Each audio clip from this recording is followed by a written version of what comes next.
yeah. Yeah.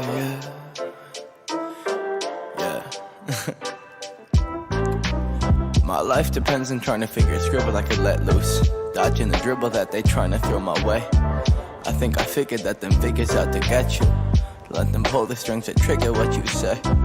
Think it's difficult to get out on my brain. I wish life wasn't any other way, but it's all side roads to nowhere, and I can't find a map that seemed to mark my place. My heart frigid when it sit inside that cold air that exists between our lack of shit to say. But I always wanna spend my time with you, even when I'm whacking, got no change. You still sticking here with me, yeah, you still sticking here with me. And I just wanted to say thank you, thank you. I'm a scrub but you still love me, you love me.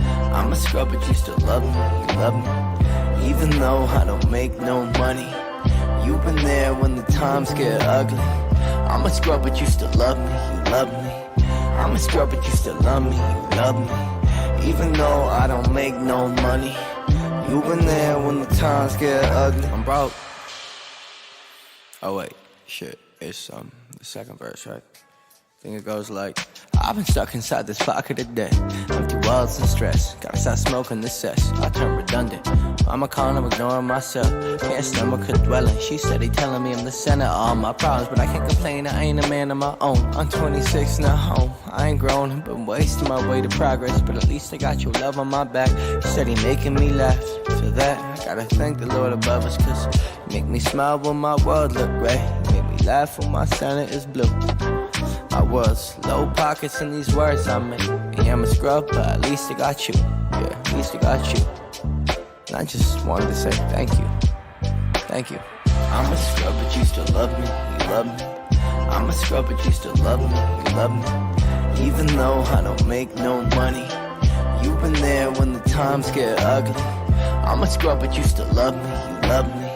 I'm a scrub, but you still love me. You love me. Even though I don't make no money, you've been there when the times get ugly. And I just wanted to say thank you. Thank you.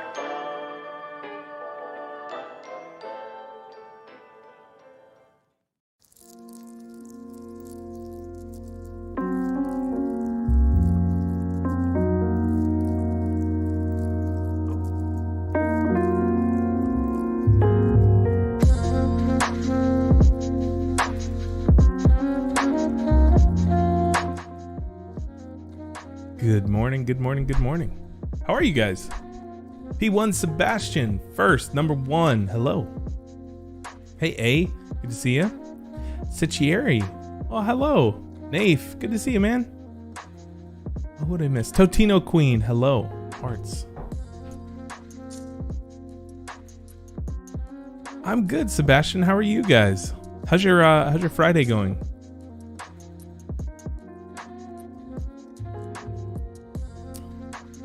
The week has been like, it's like a combination of being too crazy slow and then just flying by. This music might be a little loud. How's that?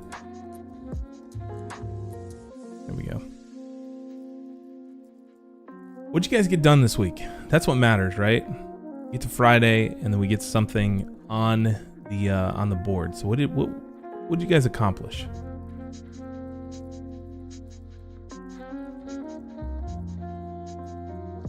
Cornelius, what's up? Hey, Nafe, that's great. Completed your first stylescape today. Nice. Done, what's that? Room 9, awesome. Excellent. I'm glad that you're into your typography classes. That's good. Super stoked to see where you net out on that. Oh, Lottie's. You know, that's one thing that I haven't really explored yet is the SVG animations and Lottie's and stuff like that. It's definitely something that we're probably going to be breaking into for this site. So I'm pretty stoked. But I'll have my Obi-Wan Kenobi guiding me, Mr. Tim Ricks. So.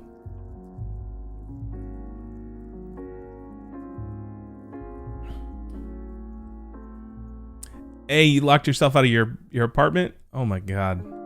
That sucks. I've been there. Hey, Tarak, good morning. Technical drawing for packaging design. Nice. Excellent.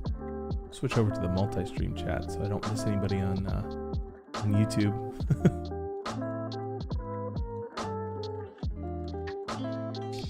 What were you practicing, Totino Queen? 10 hours is a long time. At least you had pizza, yeah.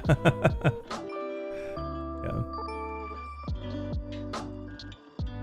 Hello, hello. Here for my calming voice. Yeah. Putting a logo on a hard hat. Okay.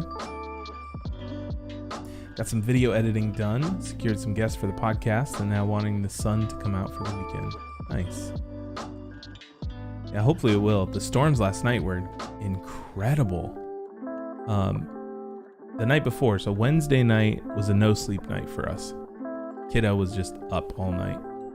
So I feel like it's a combination of molars and just being two, but we're gonna go back to sleep training. So I didn't sleep all but maybe 3-4 hours that night. Last night, however, it was storming, and the lightning and the thunder and the rain put everybody in the house to sleep. And so I was up because I was like thrilled about the storms, but like everybody else was crashed. And I think I went to bed around 1 or 1:30, and it was just, I don't know, it was a great night. So I'm feeling very designery today. I'm ready to get into this. I did not lose power. So right now we're staying in Clemson. So we're away from where you are in Greenville. Oh, you're on a swim team. 10-hour practice? Holy smokes. Wow. Man, that's crazy. I was a lifeguard for a long time, so I was like there where the masters were swimming, but like the master swim team. I don't know. I never had the stamina to do that. Probably my form was off or something like that. But yeah. Sitchy area, you're just cold and dirty snow. Oh man. The beginning of my life, I lived in Michigan, so I know what dirty snow feels like. It's just like living in this muddy grossness forever. That is a long time. 10 hours of practice? Oh my god.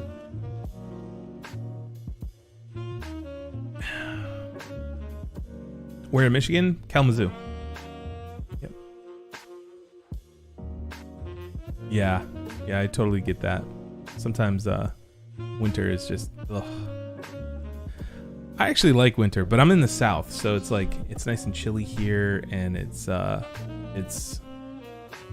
very temperate winter, so it doesn't ever get like super cold. It's definitely colder than Los Angeles, but it's like a reasonable cold. That makes sense. It's not gonna be like bone chilling. Yeah.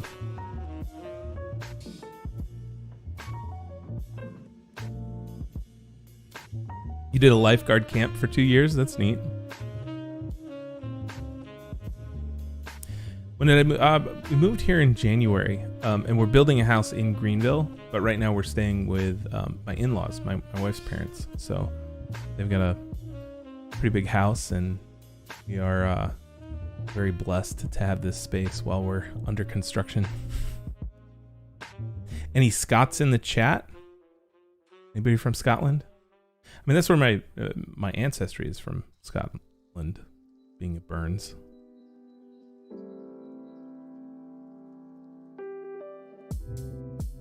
Yeah, it's nice.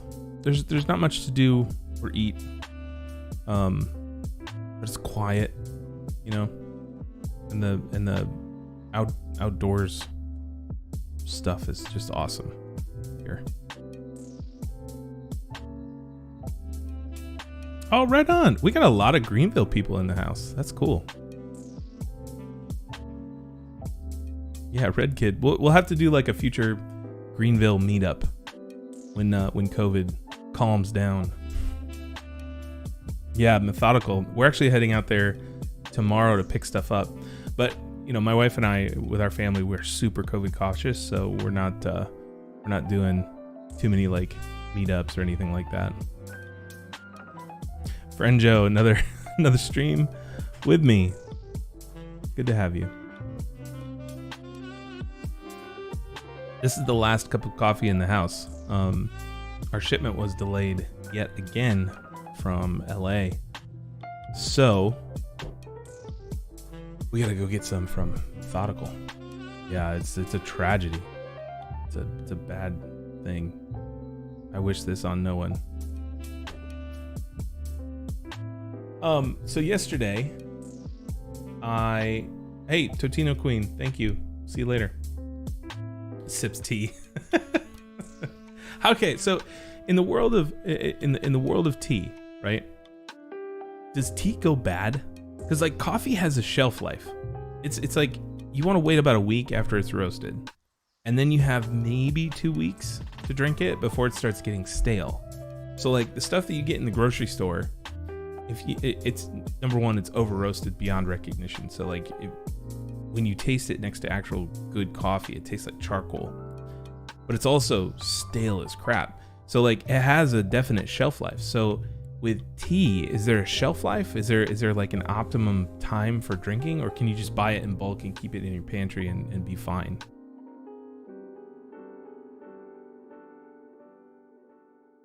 Tastes musty after a month. Interesting. So are there like dry dates on tea?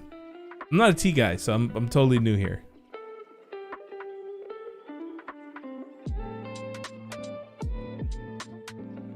The leaves in my yard go bad if I don't rake. Yeah.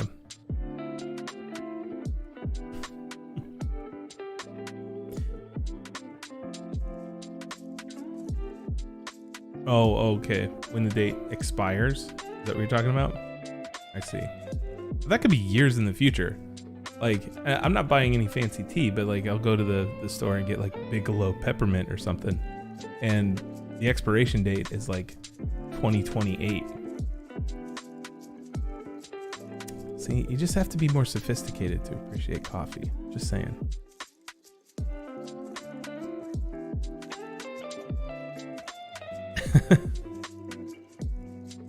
Loose Earl Grey lasts a few months.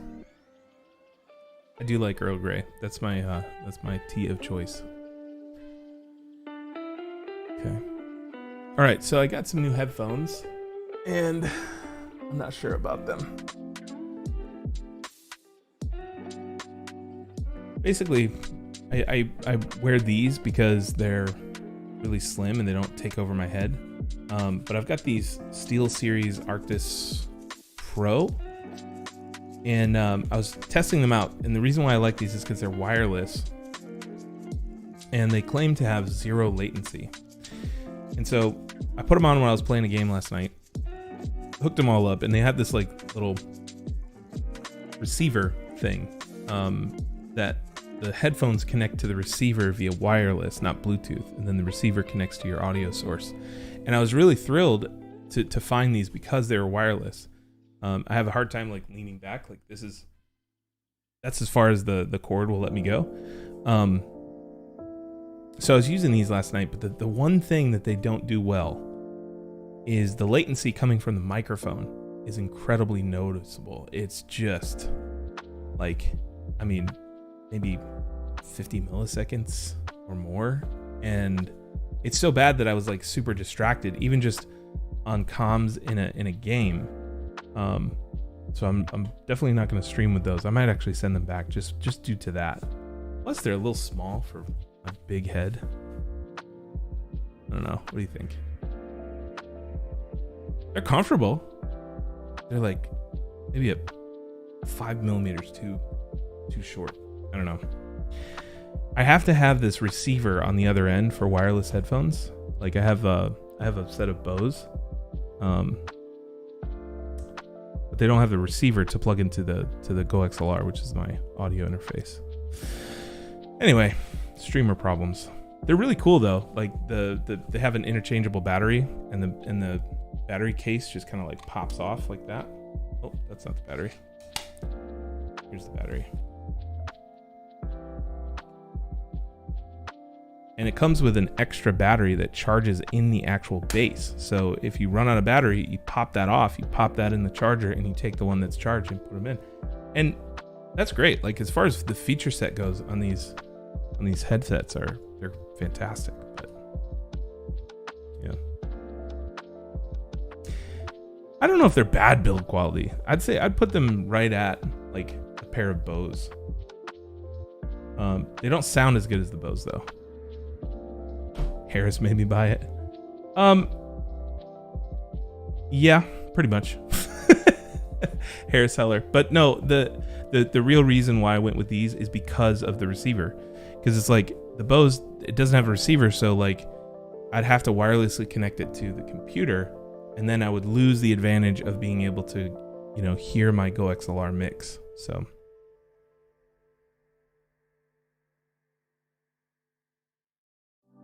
the battery thing is great. That's the first thing.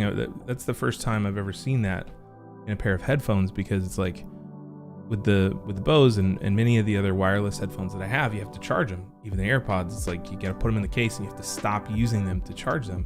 Whereas these, you pop the battery out, swap it out, and then you're back in the fight. So that's cool. All right, let's get it set up here.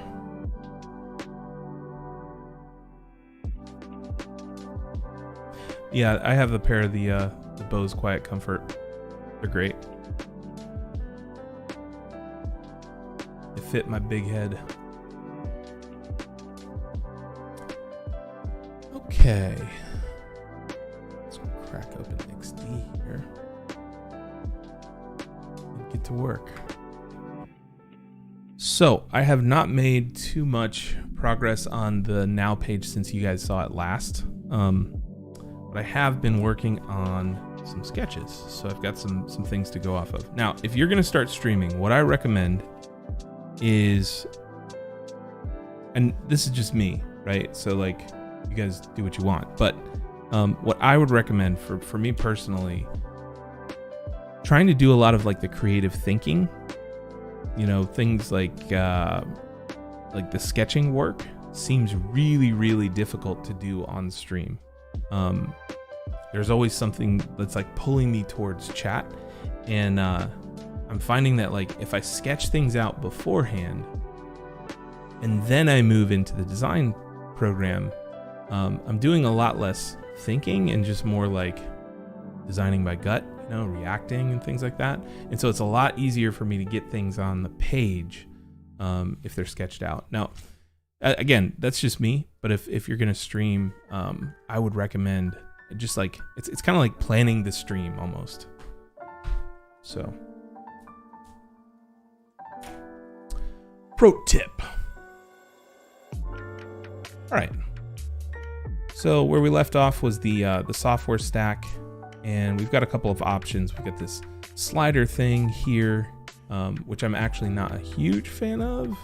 I don't know. I'm going back and forth on this piece.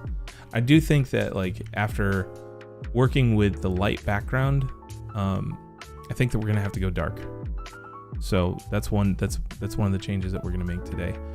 So with the software stack, I like it because it saves vertical space, but what it does is it hides a bunch. And I think that the way that the user is gonna use this page is they're gonna just breeze through the software, and they're gonna look for logos that they don't know.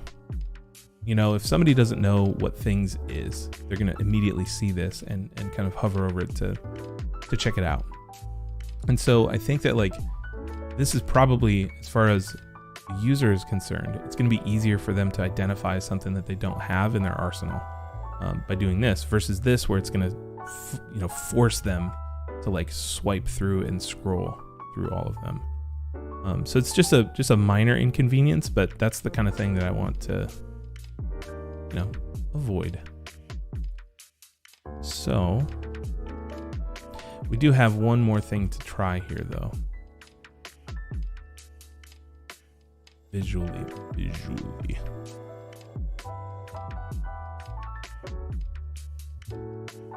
Okay, so the A50s with the hub is amazing.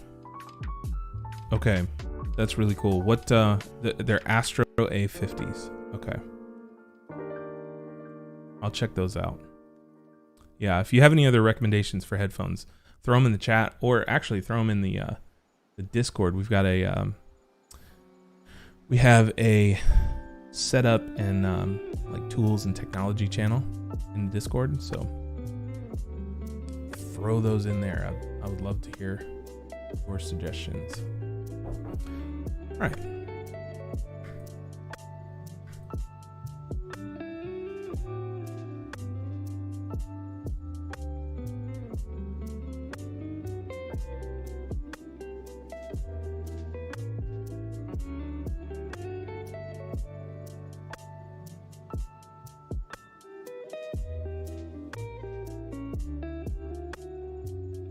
So we're going to work on one more display element for this information, or one more kind of display for this stuff here. And then we'll get to moving on. Make a dark version of this page and then start on the menu.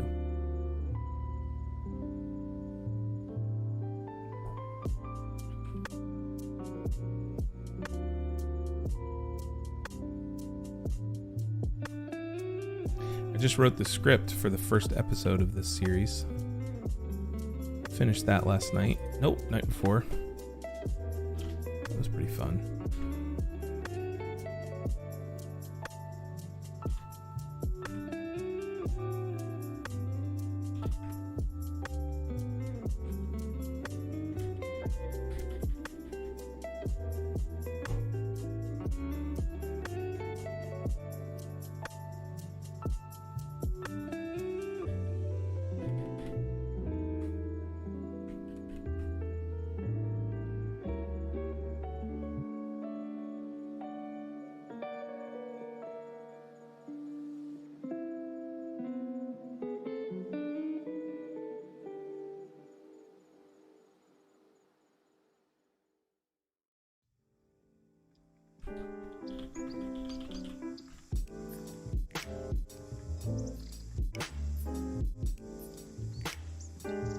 For those of you guys who did not show up last time, I just want to show off this arrow again. How pretty that is. That comes with this typeface. So pretty.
My wife and I are very competitive.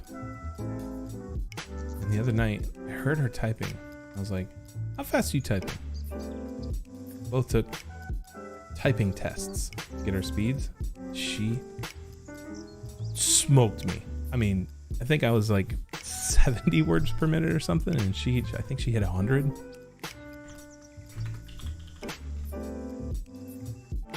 Yeah, she just absolutely...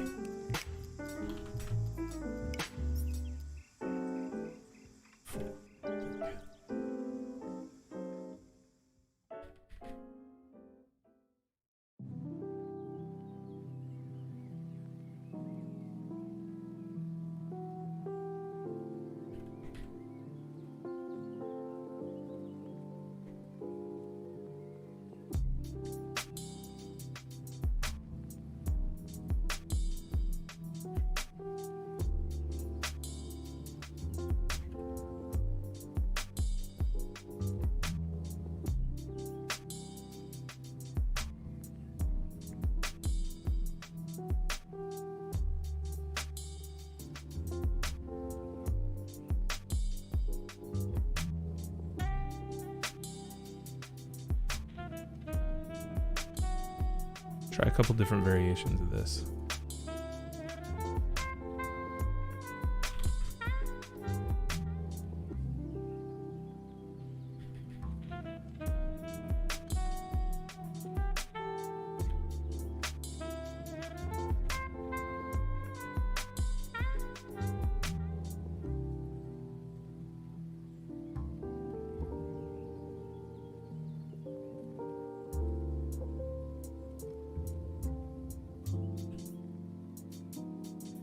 So I'm starting to see patterns in typography, and when I start to notice that kind of stuff, I'm gonna take something that's like a good representation of that piece of type, this toolbox thing, and I'm gonna add them to my character styles. So we can also rename this, and I like to just call this like meta.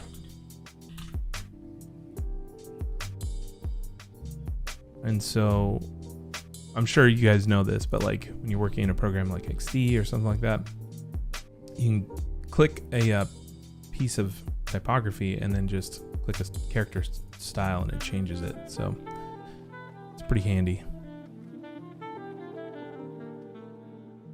That balance feels weird.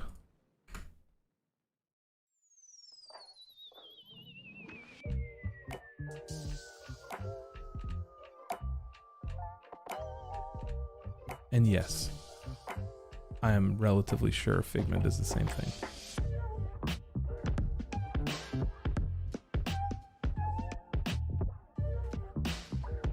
In the beginning, when you're experimenting with type, it's probably not a good thing to set those unless you're going to go back through and change them as you kind of nail things down. But I don't like that third one.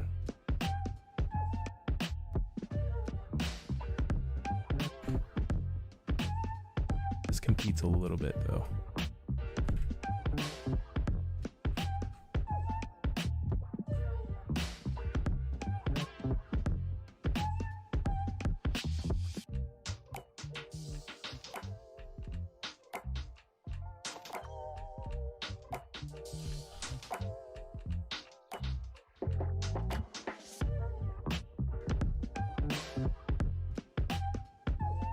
Can't do the off-centered.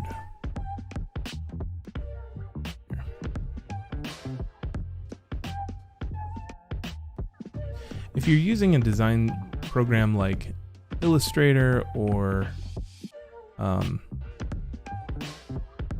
Photoshop for web design, number one, you're probably paying for XD anyways, so use that instead. Or Affinity Designer, that's going to be the where they fall short, is that they're not going to have the capability to save your styles and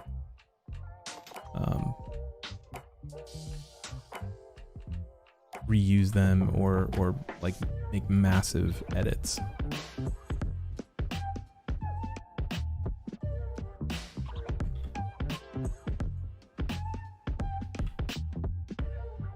Ooh, actually, you know what? I wonder if this would be a good place to bring in our display typeface in the numbers.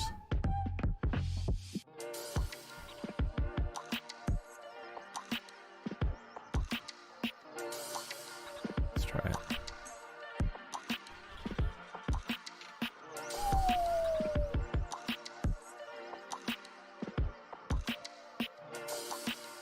See, it kind of takes over the composition there.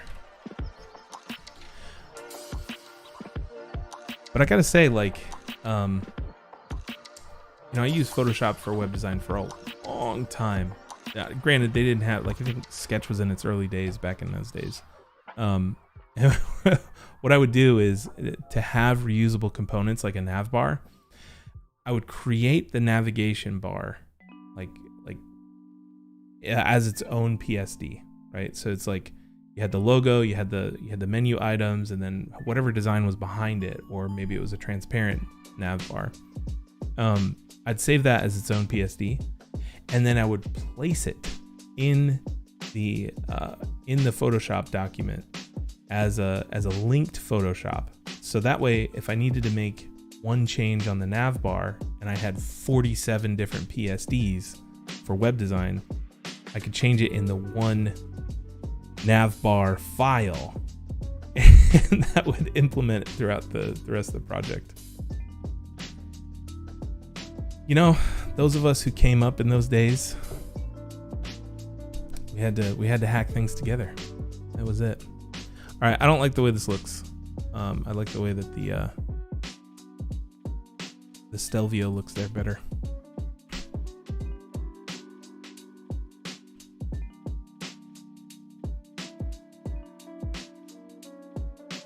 Yeah, place Photoshop file. That was such a huge hack. It saved me hours, especially with working with clients, because clients are inherently a bit finicky when it comes to things like that. And that one simple change, like changing the word contact to get in touch, like across 57 different files, that was an issue. A lot of work.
There, you happy? Figma.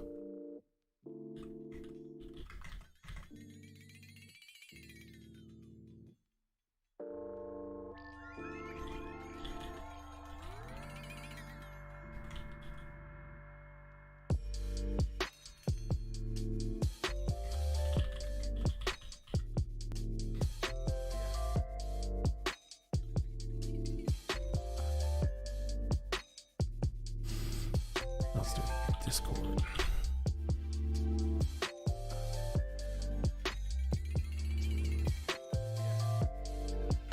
I don't know. Zoom.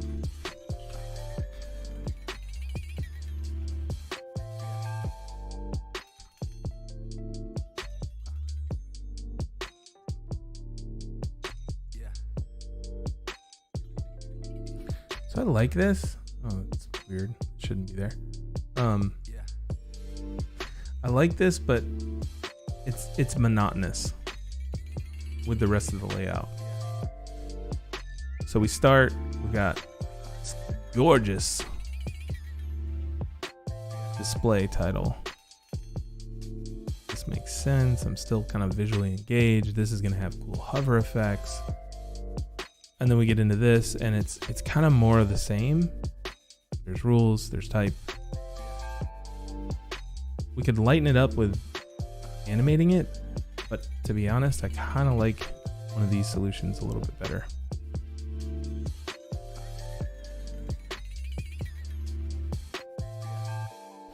I have this weird rule where if it makes it into the sketchbook, it must be created in the design software. Unless it's just like a bad idea. If it's like one of those things where, hey, this is actually possible, it might be a good call. And it's like, you know, I owe it to the sketch to bring it in and actually design it. For me, it's really easy to like kill a good idea before it has a chance to breathe. but that's me.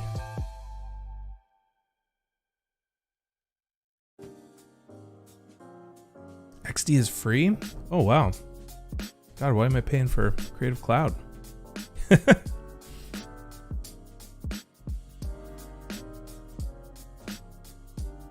Nice. What's up, Spencer? Good to see you over on YouTube. Javier, Jackalope TV, top of the morning. Good to see you guys. My 9 YouTube folks.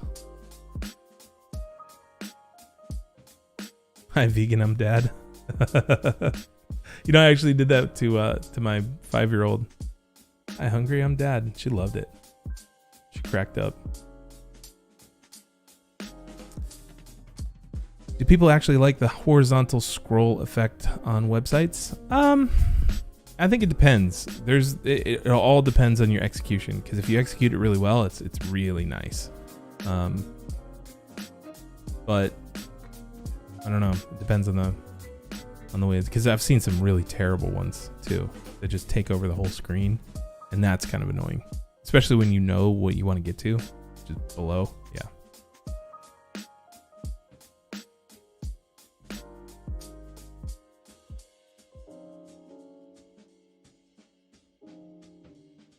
Yeah, if you're just starting out, if you're looking for a web design tool to start using, I would honestly recommend right now starting with Figma. I know. I like XD, but I think that Figma is moving the fastest right now, so I would start there. Yeah. Yeah, it's yourself every time you get billed by Adobe, you're like, why am I paying for this?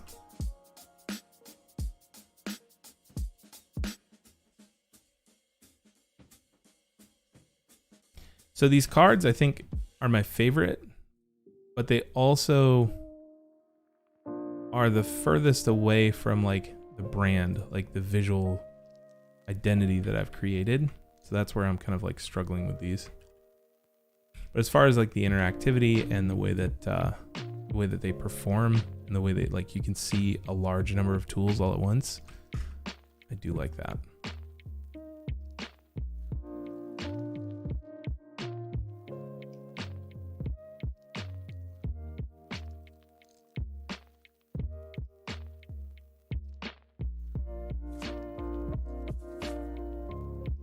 And just so you guys know, what I have in mind is with these pieces of meta text on the side, I think I'm gonna have those sticky. So like when they hit the top of the screen, my mouse is not gonna let me do that. Hold on. When they hit the top of the screen, like right here, they'll stick, and then we'll scroll through the rest of the content until we get down to, you know, another version where it's like hit list. So that way there's always context of where you are on the page. Let's see. Okay. Let's swap this out for this version.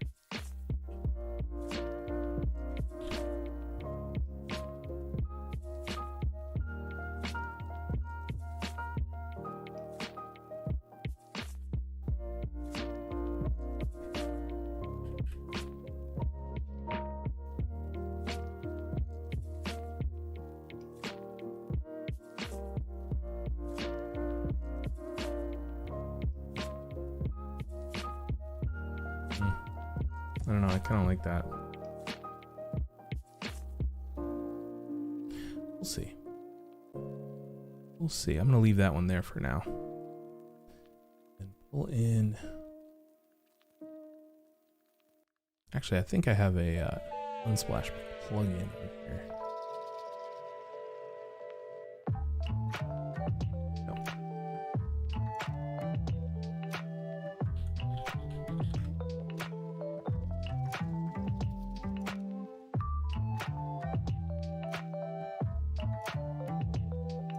Generator. Oh, I got 2 stars. What?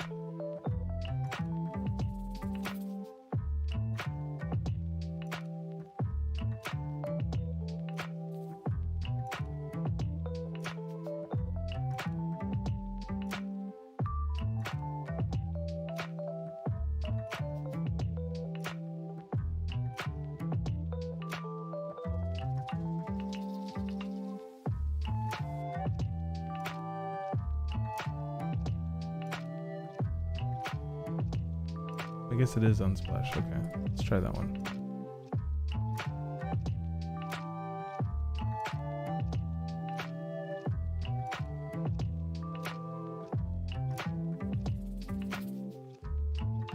It's a keyboard shortcut to show your plugins. Shift Control P. Let's try that. See, that doesn't work. Hold up.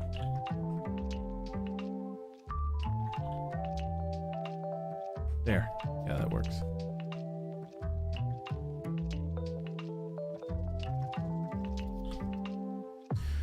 So inside the current software and setup stack, I'm not going to get too deep into my desk setup. But I think what I'm going to do is I'm going to have a picture of the desk. It's going to be somewhat full width here. And then as you scroll, it kind of shrinks into position. I saw this effect on somebody's site and I really liked it. Let's do that.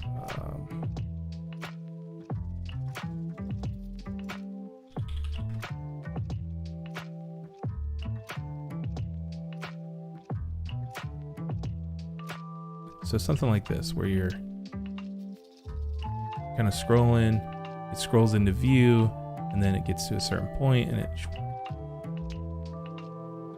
then after it kind of decreases in size, then the text below it will show up. And then I'm gonna have this link to a different page where it breaks down the setup. Somebody in the chat sent me over to, where was it? This website. And this guy's breakdown of his desk is great. So I'm gonna try and create like the piece of content much very similar to this. Like his photography is on point. His descriptions are great. So I'm gonna try and emulate this on the content side, and that's pretty far down. Like it's gonna be kind of like a blog post. It'll be a static page, but like this is something that I update all the time. So I want to have a good breakdown. And I'm fascinated by this stuff, like the way people use or set up their work ecosystem. Look at that display. I would have a hard time buying that thing. How much is that? It's like $5,000, right? Cheese grater.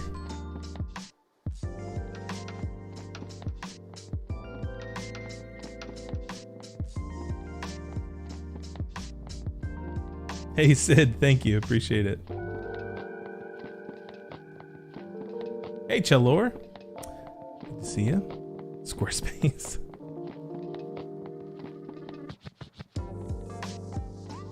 Yeah, so Sechieri, I think what you're doing is you're going directly to, like if you're starting with Squarespace and you're starting with Wix, you're going directly to visual development tools, where you're gonna have to play by the rules of dev instead of having the flexibility to move things around the artboard. So I don't want to badmouth Squarespace and Wix. Webflow's better, but I wouldn't start there on your web design learning path. I would start with the design software and design fundamentals. So that's my 2 cents. But yeah. Check out Figma.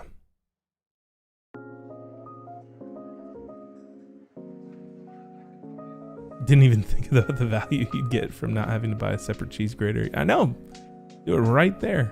It is pretty though. I mean, come on, you gotta admit it. That monitor is beautiful.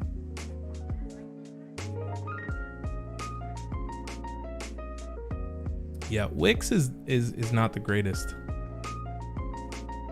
All right, so we're out of coffee. Seltzer of the day. We got two options. We've got blackberry, blackberry buble. I think it's bubbly, but it's not going to focus. And that's okay. We also got mango, and we're going with mango.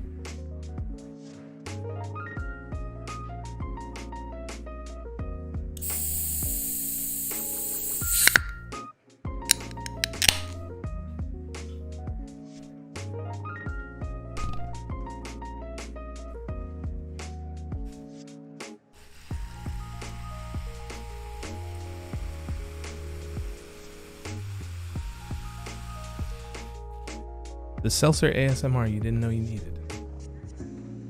This stream brought to you by Bubbly.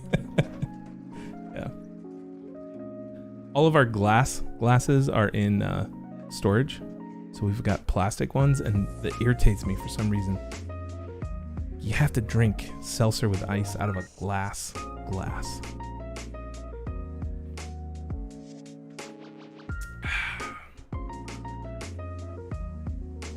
That's good. I think the mango one is my favorite. There was a mango strawberry that we had the other day. That was pretty good. But this one is really classic. Okay, back to it.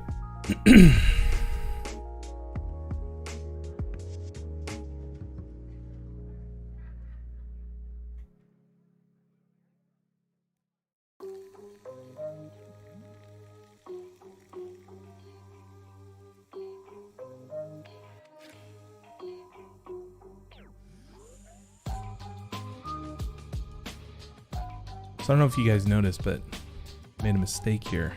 And I pulled my heading 2 out of my little type system, and I forgot what size it was. I think it was like somewhere around 80 or 90 or something like that. Looks about right.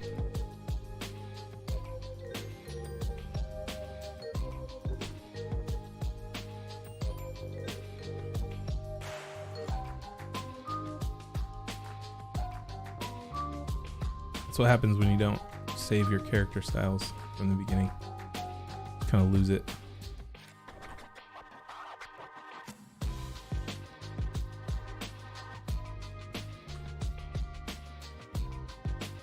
See, that's actually too large. So we'll go heading 3. And I think we need to actually save this. I gotta learn the keyboard shortcuts for this. View. No, it should be in window.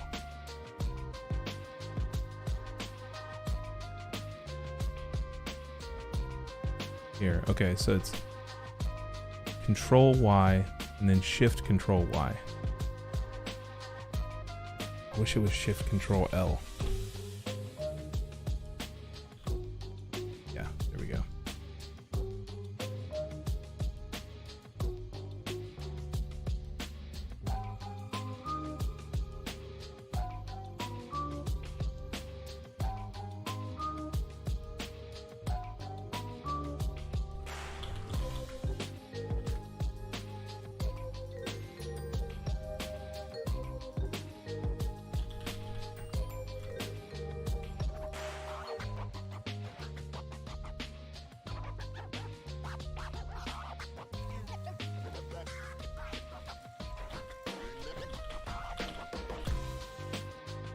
Are we talking LaCroix? No, not LaCroix. LaCroix's like on a if we were doing a scale, you know what we should do? On Twitch there's these there's this ranking system for like gamers, and they rank each other. We should do that for seltzers. In my mind, LaCroix would be super low, like 11 out of 20. It just tastes chemically to me for some reason. Spindrift is the best sparkling water. Whoa, Spindrift. I have never heard of Spindrift.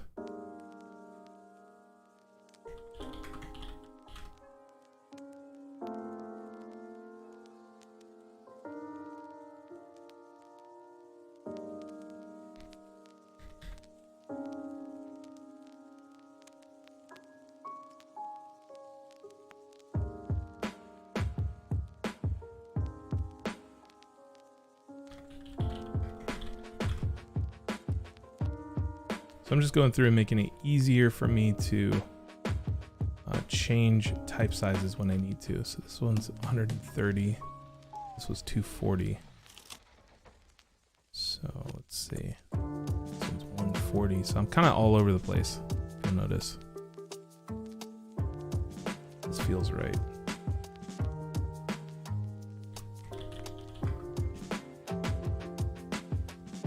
Save this just in case.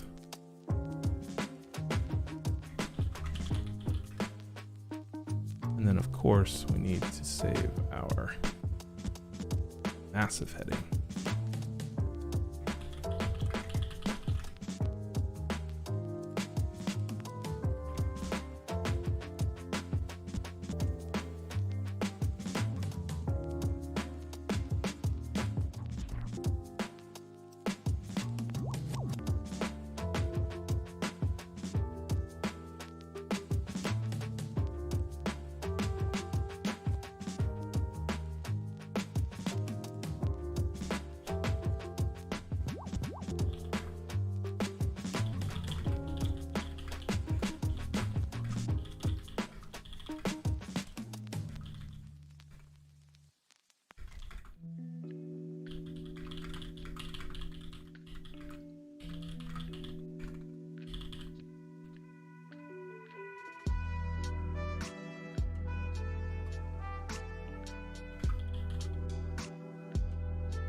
Okay, so you'll notice that the heading 3 component, like the line height, is too high. So what I want to do is reduce that here. It's too much. Find the number that feels right.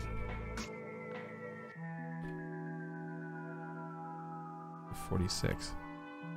And then update the heading 3. So we can edit it. I don't think that there's an update style button in XD, at least for character styles. But you can edit it. So you just find the number over here that looks right, and then just enter it in the style setting. 46. There we go.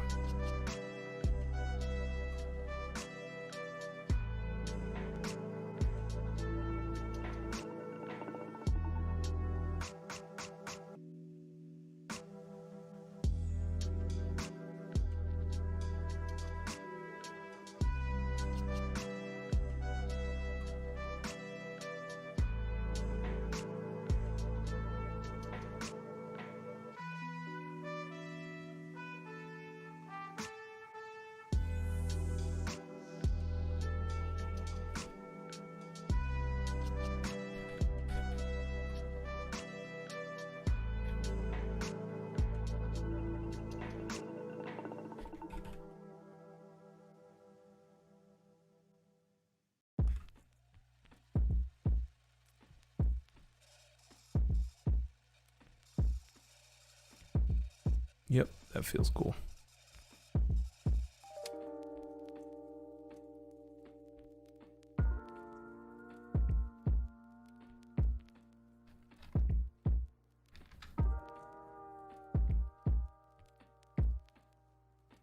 D tier. Yeah, Buble is definitely up there. For sure. Also, Ashley Smithers, good to see you.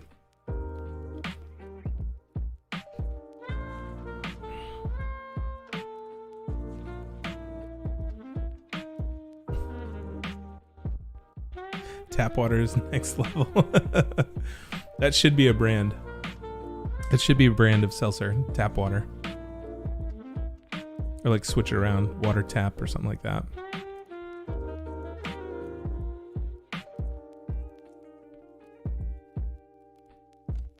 Justin Howell, yeah, I did move back to the East Coast, and we are going to continue working remotely for sure. Yep. I think that this has changed the way that we work. We were half remote before any of this hit. Like November 2019, December 2019, I was working 3 days a week from home, but that was more out of convenience because we were working in Santa Monica and I was living in Hawthorne. And even though it's like 11 miles from the office, it would take me sometimes an hour to get to work every day. And so 2.5 hours in the car every single day, it started to wear on me. And we were doing so many things that we didn't need to be physically there. So we just told everybody, hey, go do your thing. And yeah.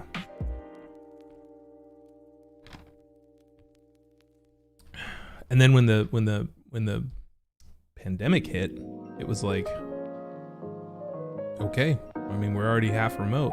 let's just go all the way. And we really haven't looked back. Some of the biggest hurdle was the video team and figuring out how to manage their files. But we just use Dropbox and it's great.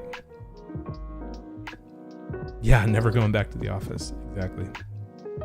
I do need a gym here though. It's like wherever, you know, we're building a house right now and plan for the garage is to turn it into a gym. Because even just like walking from the bed to the desk and then from the desk to the bed, like I am not getting the level of just movement in general that I was when I was living in LA.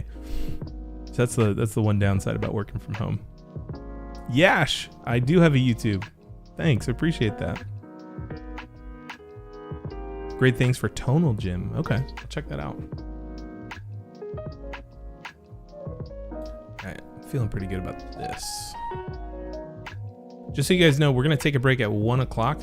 Maybe it's not a break. We're gonna end the design part of this stream at 1 o'clock so that we can dig into a critique. Or 2, or 3. That's a lot of moving in one day. Yeah. Like my bed is 5 feet away from me right now. It'll be different when we move into the house. Like there's gonna be probably like 50, maybe 60 feet in between the bed and the desk. But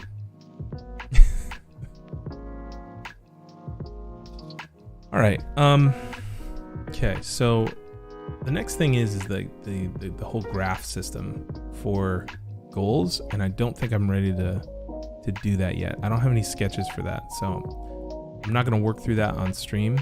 But what I am going to do is I've thought through how to kind of put a bow on each page, and instead of a footer, or maybe in addition to a footer, I'm going to give the user an option to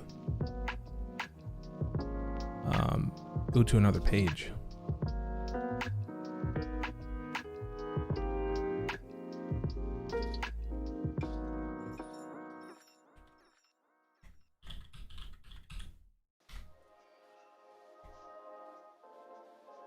That's going to be too huge.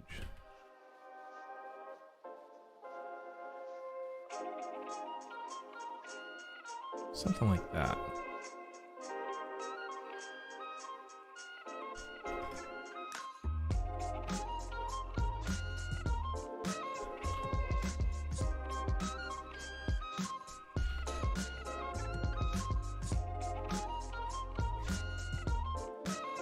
I wonder what Vultura's arrows look like.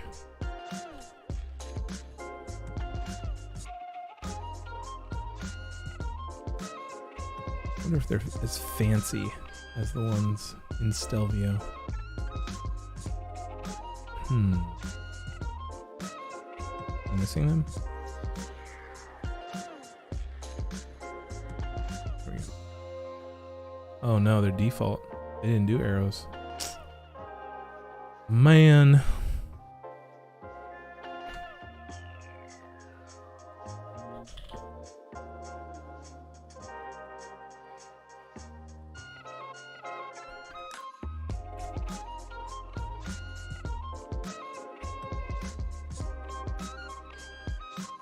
I don't know if I like that. Maybe we'll do like another cursor takeover for this.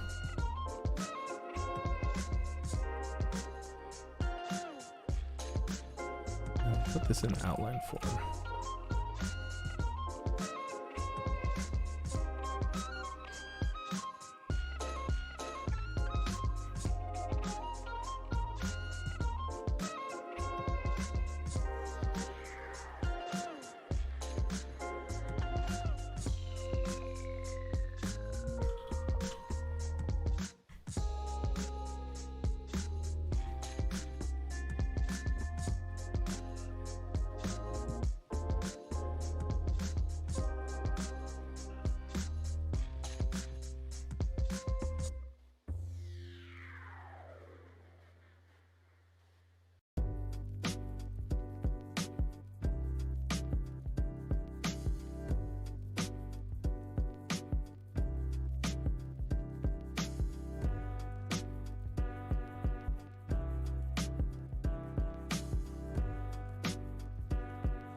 Windows shortcuts.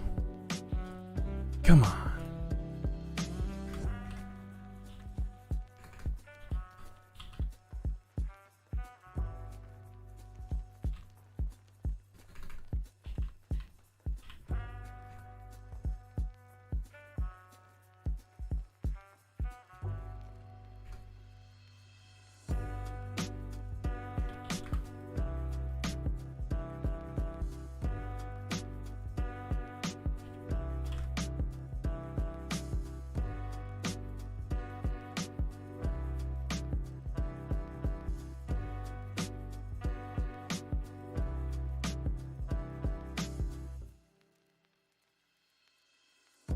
We need a rule here. Just kind of separate.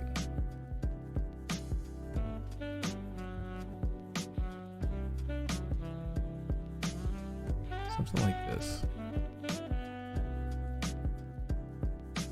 It's gonna be too heavy though.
I am that OCD. 4 pixels. It matters.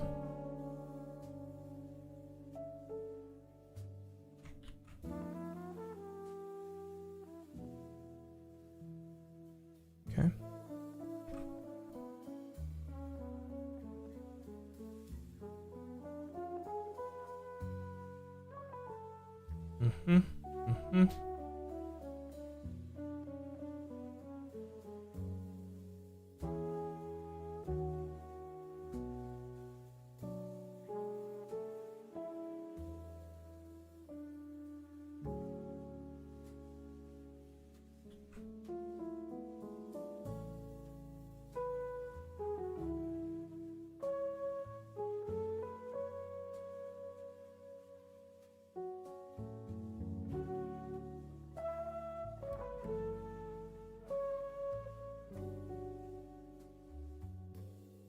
Oh, you know what?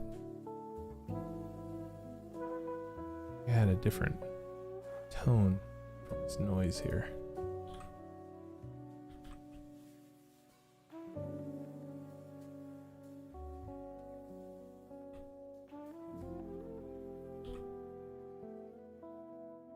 There we go.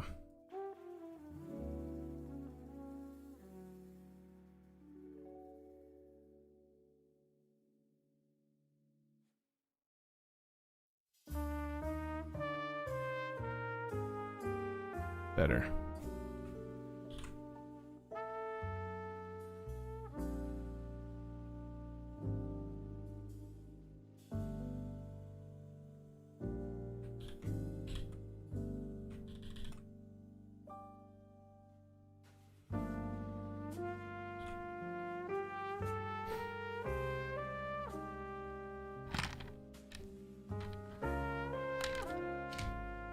Hey Tyler, good to see you. Man, long time no talk. Javier, thank you. I will keep streaming. real YouTuber music in the background right now. Yeah, that's funny. It's Epidemic Sound, so.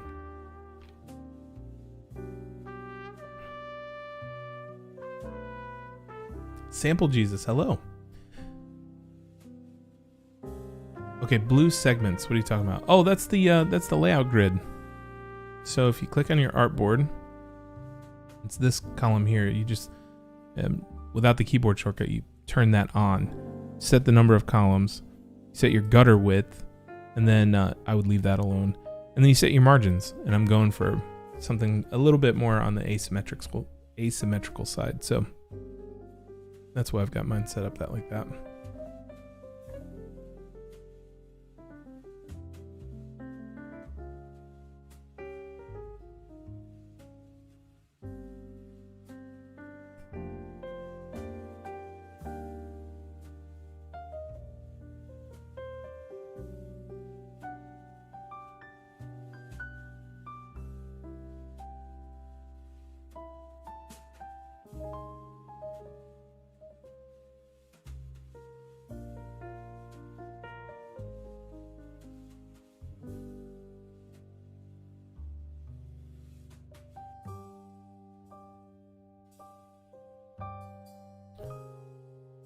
Let's see how this goes.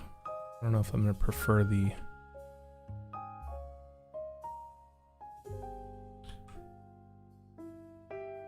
Turn that to 0. Those together. I don't know if I'm going to prefer the light version or the dark version here. We'll see.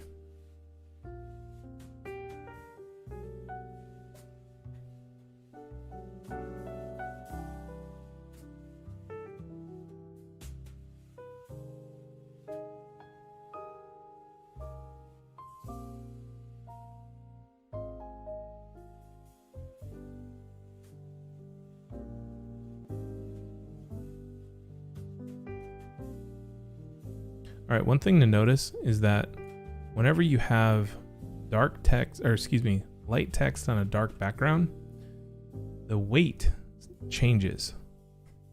You guys see that? Like between these two, this definitely looks heavier than this over here. And I'm pretty sure that there's a typeface in the wild out there. Maybe it's Helvetica Neue. I'm not 100% sure on that, but they actually have a version of the typeface that's designed for dark backgrounds so that the weights look the same.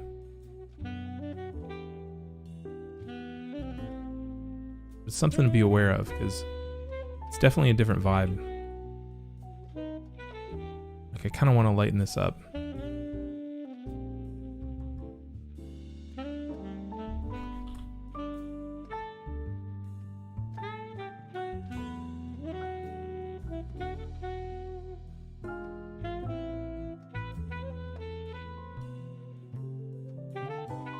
Hey Joey, I do plan to keep up streaming, so once this is done, I will probably go and do some more work in the Futures website.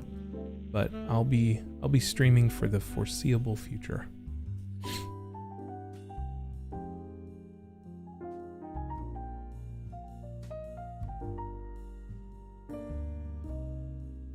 Ooh, that outline type looks really good.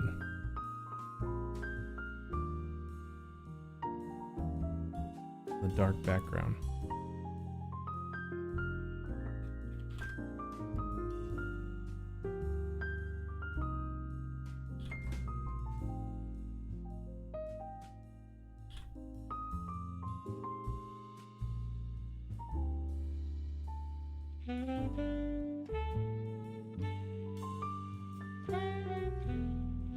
See, that looks all right.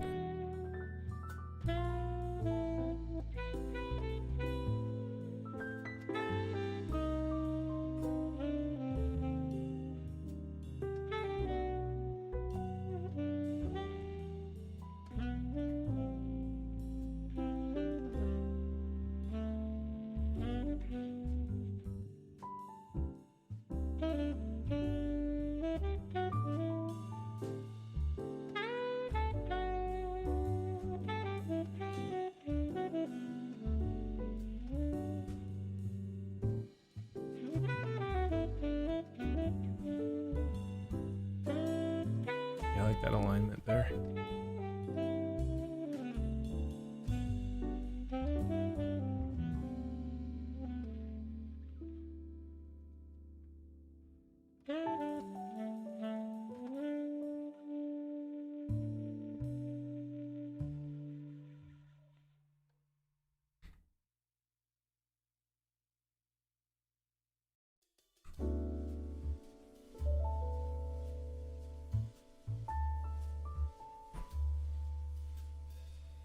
I think we gotta go light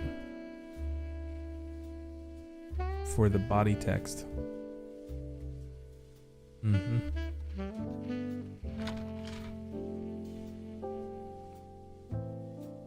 We also have to check it when we import the fonts into Webflow.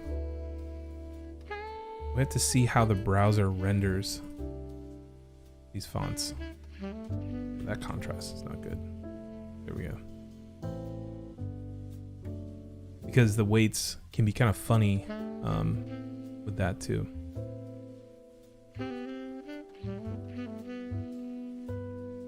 So we'll go light on that.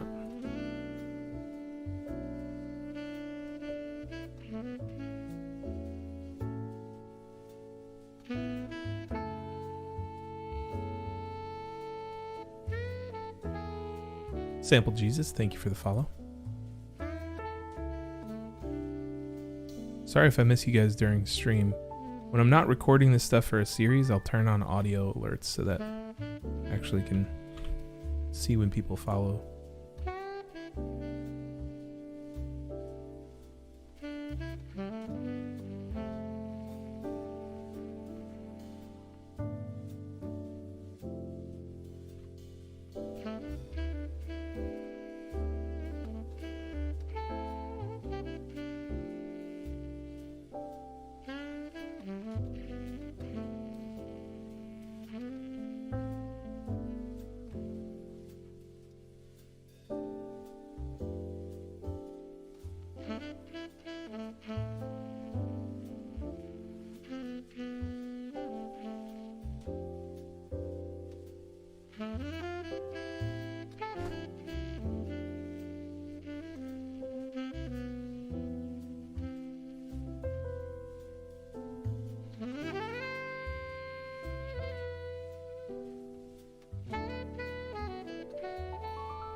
I guess those are grouped. Oh, whoops.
All right, let's see how this looks.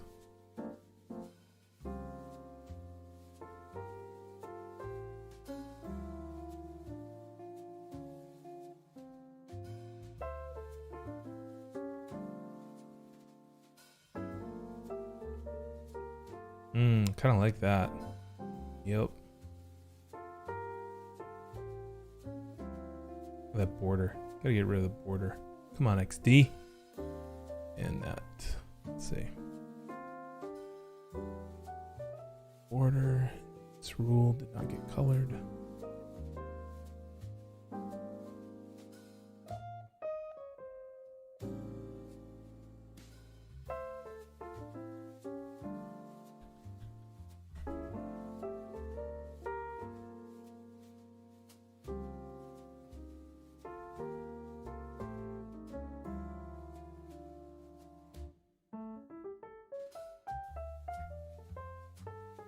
There is noise on the background there, Ivo.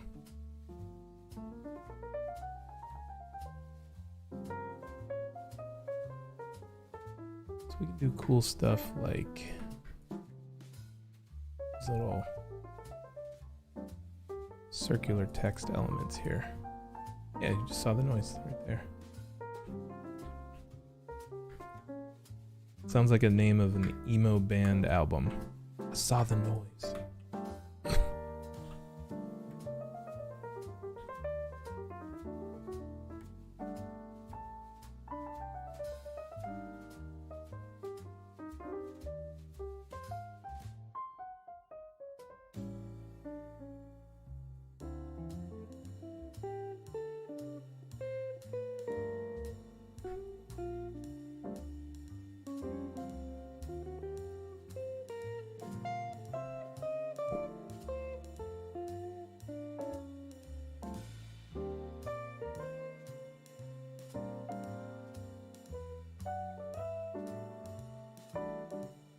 This disappeared.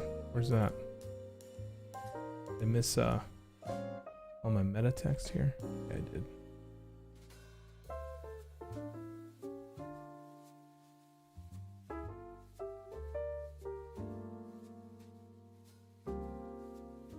All right, before I continue,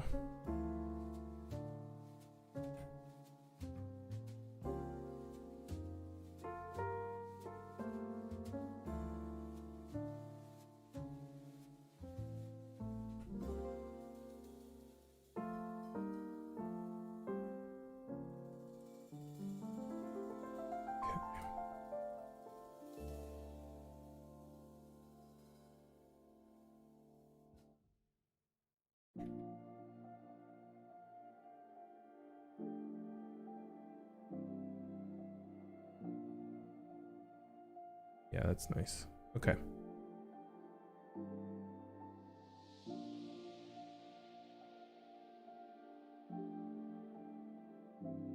I'm happy with that. What do you guys prefer? Do you guys prefer the light background or the dark background? Let me know in the chat, because you've seen both.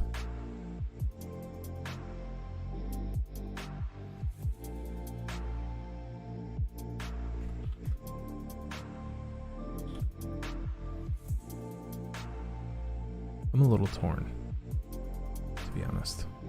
I'm going to be torn about everything through this entire process.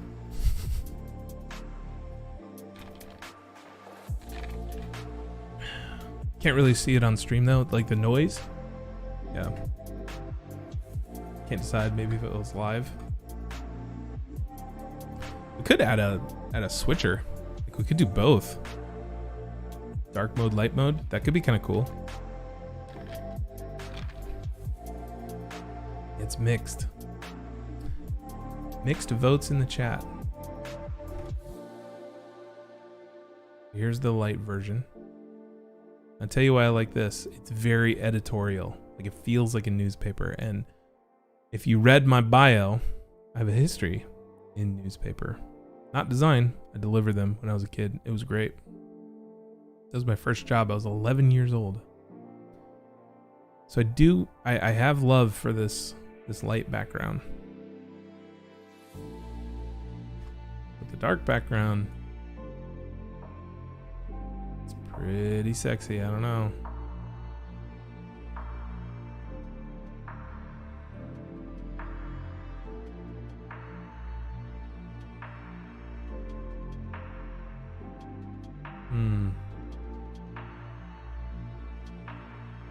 Oh, polls don't work for non-affiliate accounts? Man, Twitch.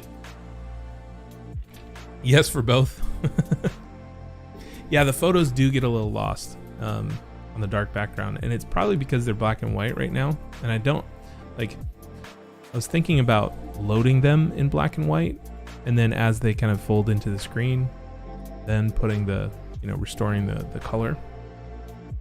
But I haven't made a full decision on that yet.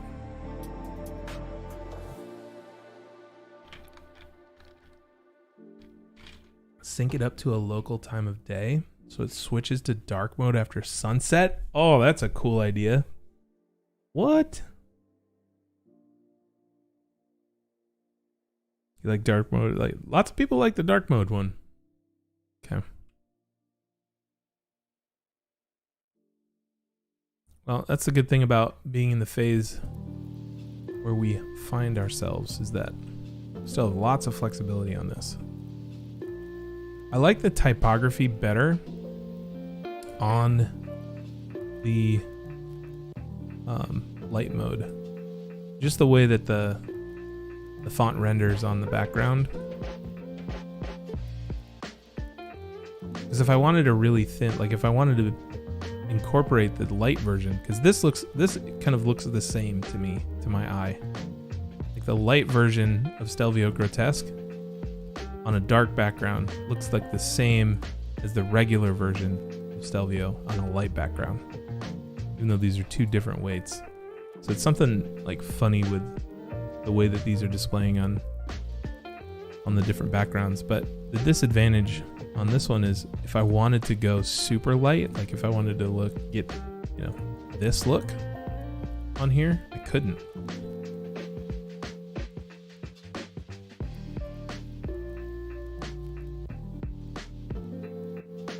So everything just kind of looks a little bit chunkier here. Story of my life. Ba-doom-tsh. Raid incoming.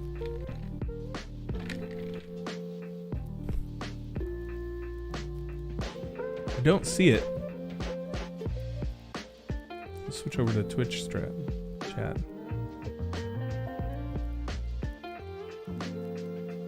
Oh! Charlie, thank you for the raid again. Wow. I hope your stream was really good. I saw you were working in Webflow today, moving that creator site over there. It's good. Everybody, welcome from Charlie's channel. We are working on my personal website today. And we're recording this process for B-roll for a series that we're going to be putting up on a YouTube channel called The Future. Hey, Sketch Gin Repeat. I love your name. That's awesome. Raid. We're getting this whole Twitch thing, Charlie. You and me. Like, it's starting to come together.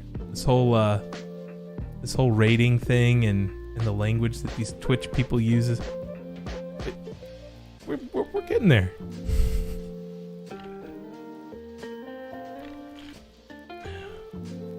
Right on.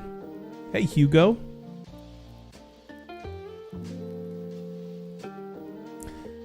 Charlie, I hope you have a great rest of your day. I know you're probably winding down for the weekend where you're at. Also, Charlie, I had this idea. I was gonna send you a DM, but we might as well do this publicly.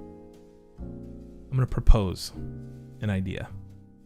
I'm going to propose an idea that we should do kind of like a live collaboration where we jam on something together. Like maybe I can come over and help with whatever you're working on in Webflow, or we can jam on like a Figma file together. I think it'd be really, really neat to do like a live collab.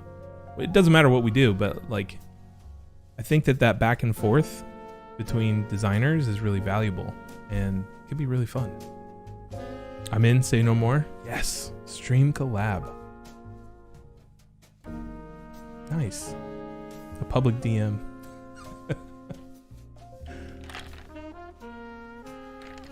Well, cool. All right, well, I'll shoot you a DM. We'll figure it out. Bring, thank you for the follow. Yeah.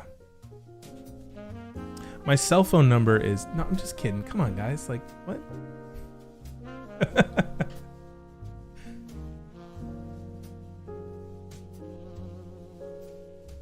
Yeah, rather than bothering everybody right now. Exactly. All right, well, cool. Okay, let's get back to work. I told myself that I was going to get stuff done today, and so that's what we're working on. All right.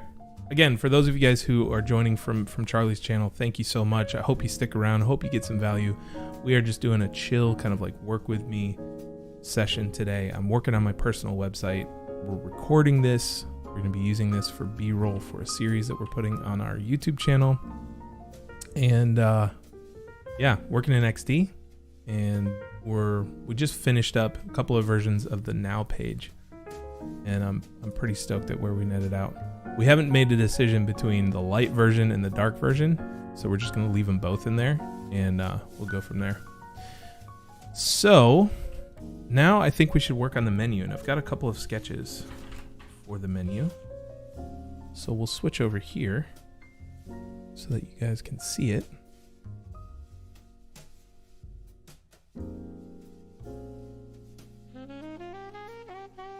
All right, here's what I'm thinking. We've got a couple of different options for the menu. I want it to be full screen because I'm a sucker for full screen menus. And I'm thinking something like this. Like this is just wanted to get something on the board. I think we're gonna do like super huge type for the main 4 options, and then have contact details below here. Maybe that's like social, the PO box if people wanted to send me stuff. That kind of thing. And then this is kind of like one of those circular text elements that we have. And the thing that I was trying to work out is not only like how to lay things out on the page, but also where to put the close menu button. Because right now it's up here. And if you notice on the stream, this is where like the menu icon is. So I usually like to open the menu and close the menu in the same location. But I've seen it where like, people are kind of used to having it up in the upper right-hand corner too. So I was kind of wrestling with that, but I think I'm going to leave it there because like if someone opens it with that spot, I think they're going to naturally look up to that same spot to close things. So this option has like text on its side, and I like that because like I don't know, it's different, so it's funky. We'll see. But obviously for the smaller type, we'll have to have one column where it's right side up. But I could just see those like animating in from the bottom, which could be really cool. Here's one version where we save that last column for something else. Maybe it's another like a shop or I don't know, something that can go over here. And then in the bottom area is where we'd put like contact details and smaller links. This is where we'd have like maybe a blurred image or something like that. I did this kind of smaller just because it was like, here's an idea. Let's put it on the page. Let's move forward. This is more decoration than anything, but it's a way to kind of use this space on the screen, especially larger screens. And then this version has just a little bit of like a bio. So it's like Ben Burns is a designer, entrepreneur, blah, blah, blah, blah, all that crap. That goes here. And then you have the large menu items down there. So I think we'll probably leave this one off just because it's a little boring and it's better implemented here. It's basically the same thing, right? So we'll digitize this one, try that one out. Probably leave this one off. And then see if this one's a good fit. There it is.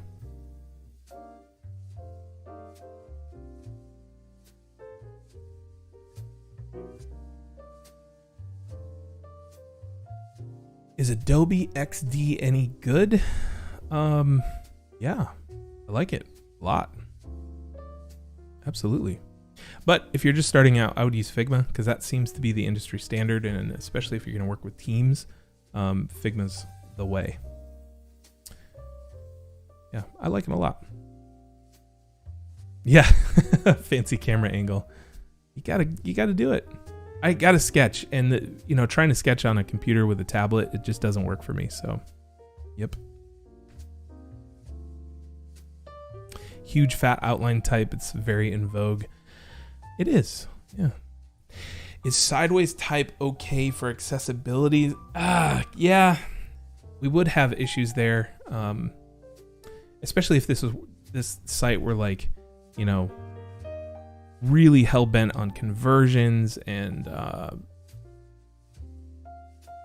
if the audience were, broader, I would say. But because it's a personal website, I feel like you have a little bit more leniency with that kind of stuff. Plus, it's going to be huge. So I'm thinking that like it's going to be legible just because of the size that it is.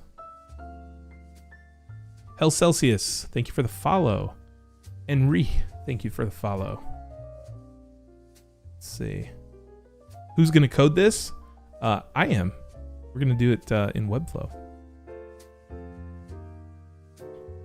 Better get caught up on Figma. I'm up on Figma. I've got a couple of projects that I work on in Figma. Keyboard shortcuts, I don't have those mastered yet. Say est un sudo. CC, thank you for the follow. Am I the only one still using Sketch? No, you're not. I spoke to somebody that works in the design department at Tesla, and Tesla is still using Sketch, and he absolutely loves just the plugin ecosystem and stuff like that. So, does everybody at the future use XD? Yeah, because I tell them to. We were on Sketch for a long time, and we moved over to XD because we had a really good relationship with the XD team.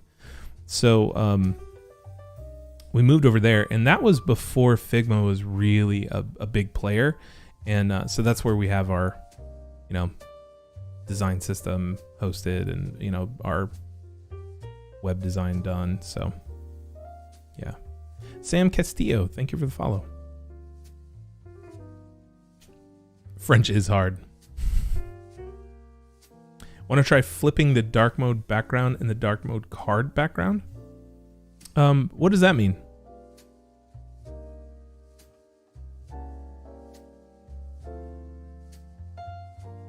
Flipping the dark mode background and the dark mode card background. Oh, you talking about pulling like white cards into the dark mode?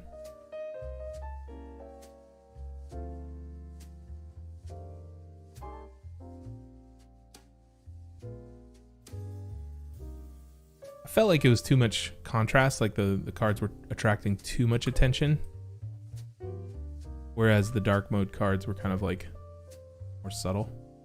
That's a lot. It's a lot of contrast. And we could darken them just a little bit. Let's see. I don't know if they're grouped or not. Let's see. Like that doesn't look bad. But again, I don't know if that's the look that I'm going for on the dark mode.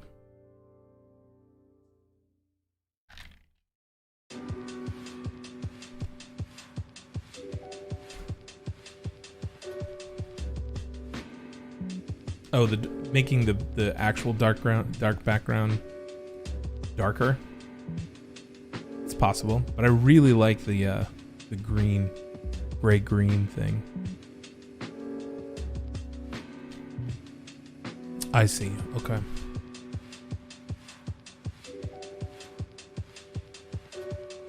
I don't know. Whose rule is that? Is that like a Google rule?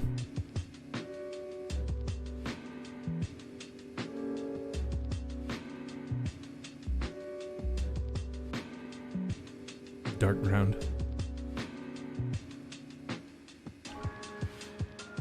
Oh, now you guys got me worried about this. Hold up. All right.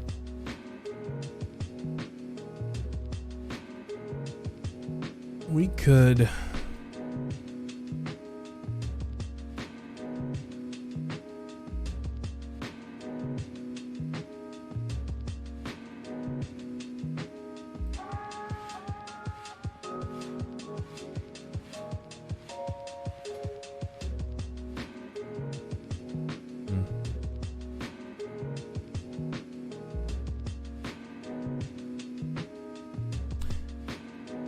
I don't know if I want to play by those rules.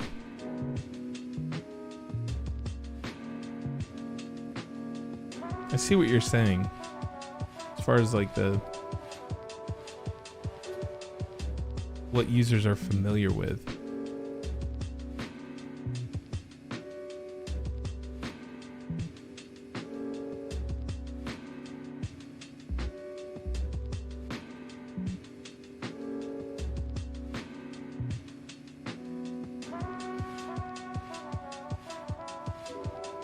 Make my own rules, yeah.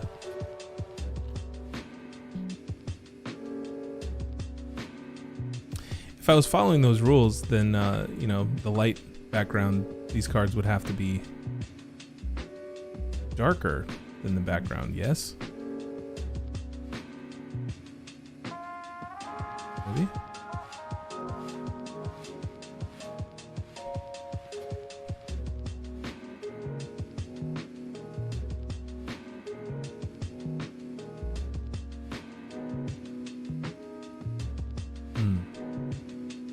Okay, I'm gonna make a note.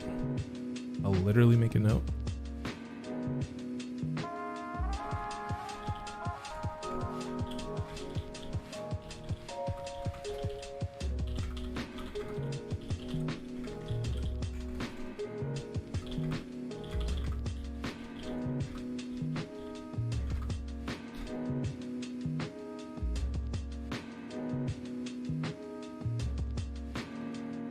You're probably right. But I don't know if that's something I want to do.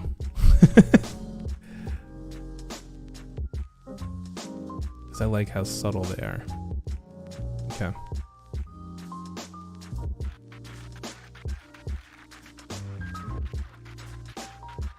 Alright, we'll put a pin in that one.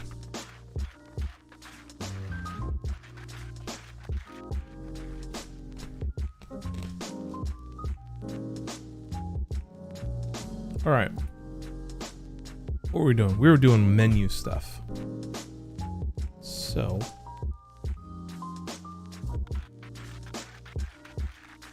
It's kind of a tragedy because I do miss this like condensed sans serif typeface, but one of the things that I was thinking about is doing like a 404 page with this. Go light.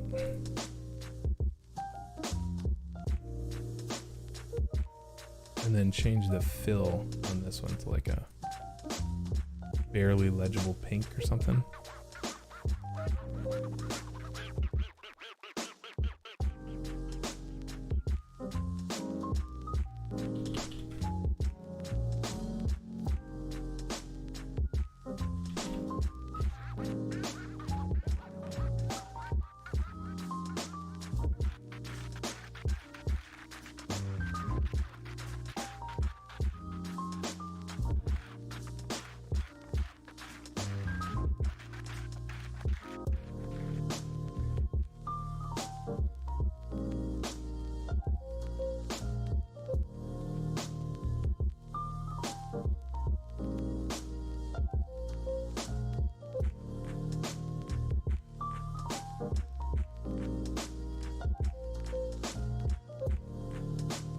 Here we go.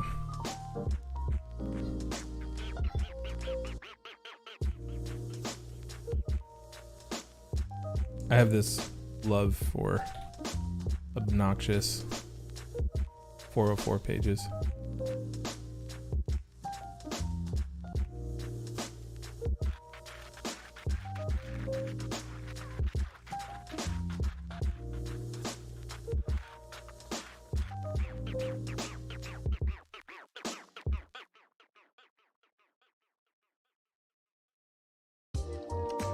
Overlay's not really working in my favor though.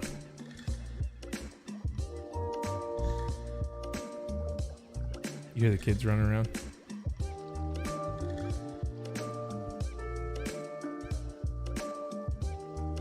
I go back to outlines.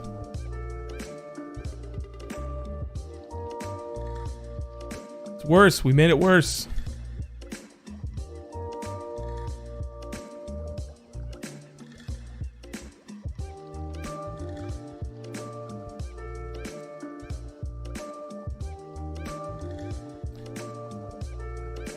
Yeah, that's not gonna work.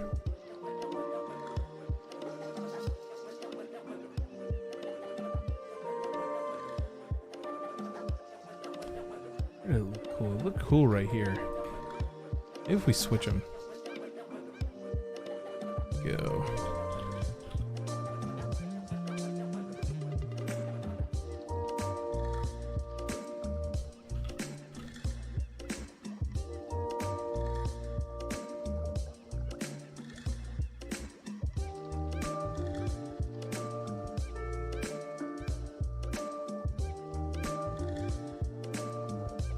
Easier, but not much better.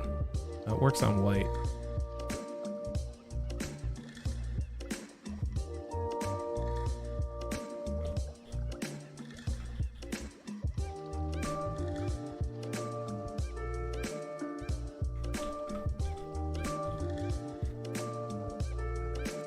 Okay, so it works on white when the start and end of the Vultura is really plainly visible. Good to know.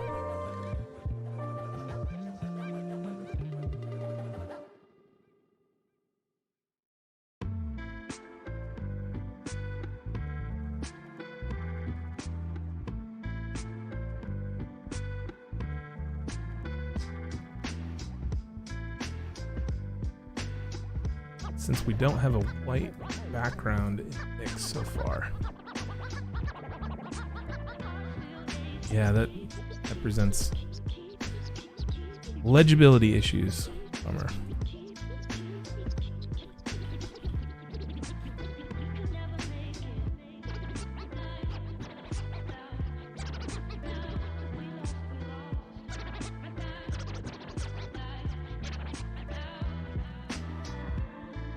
Actually, that doesn't look too bad.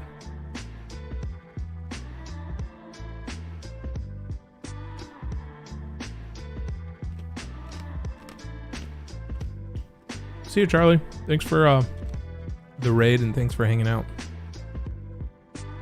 It's the orange that makes it uncomfortable, but it's also a level of uncomfort that makes it also work in some weird way.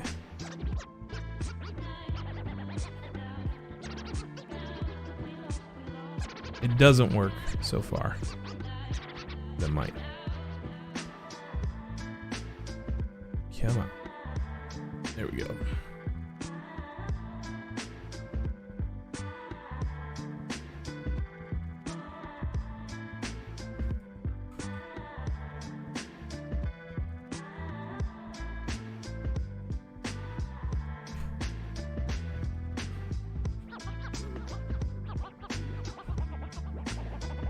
Nope, that's not what.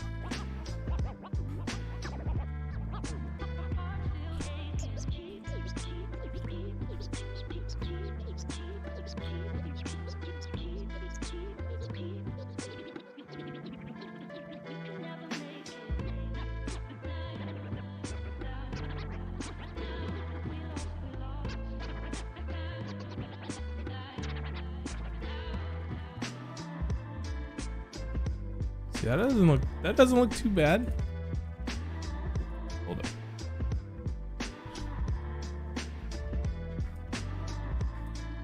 Okay, there's something strange here.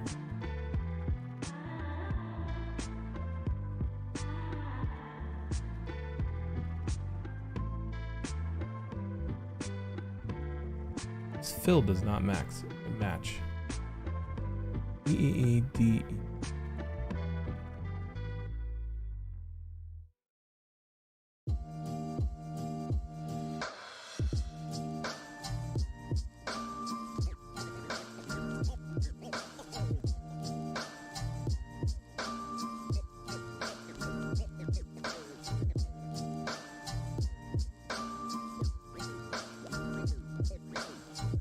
looks like a darker.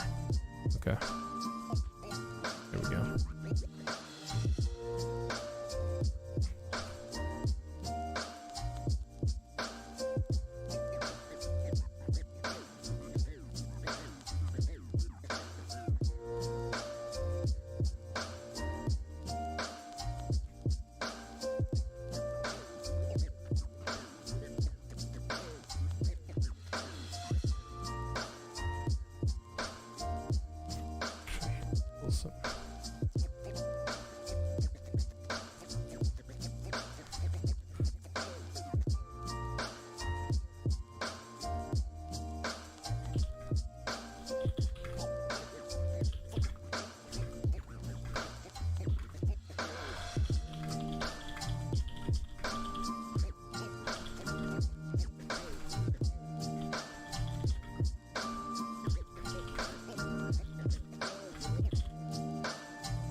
See, it took a minute, but got to a spot where it kind of works.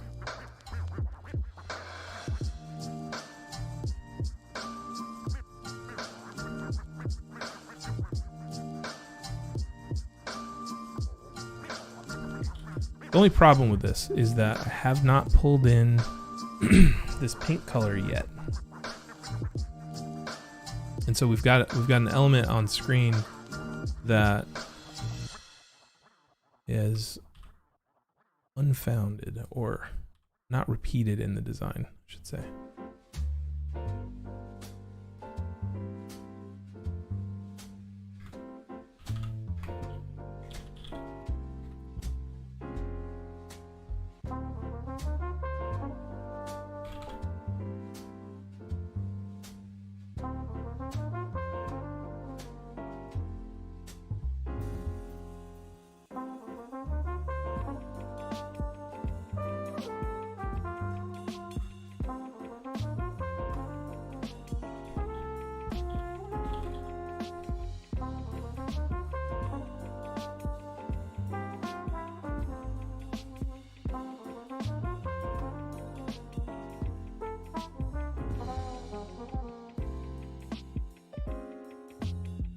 Yeah, it definitely does not work on a dark background. You know why?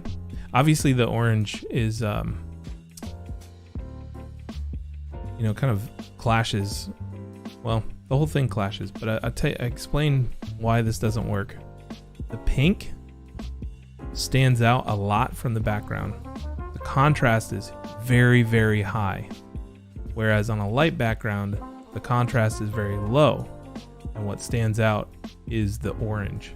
And so here you have the pink and the orange competing for your eyeball's attention. So that's why this works. This doesn't. Now, if I were to make this straight up black, or like maybe a lighter version of black, something like this, or did something like multiply and then turn down the opacity. Now all of a sudden this works again, because the contrast between this and the background is low.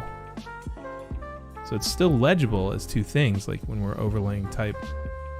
It's still legible, but it's not in direct conflict with what the main piece of type is.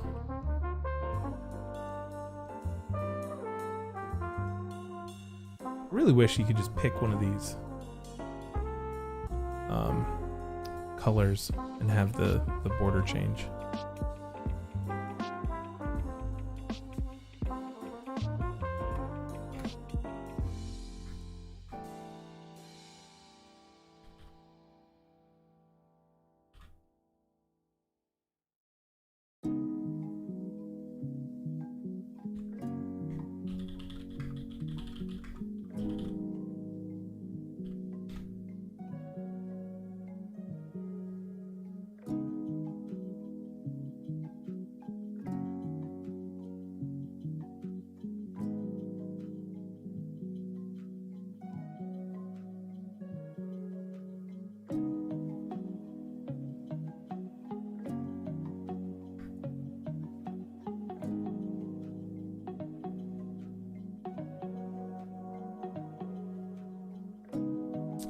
Hey, Lessoent.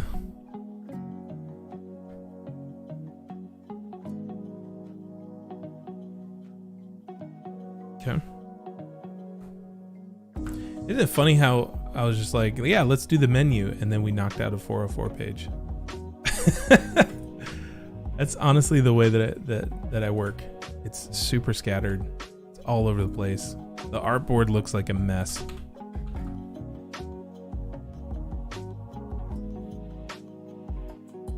But it gets done in the end.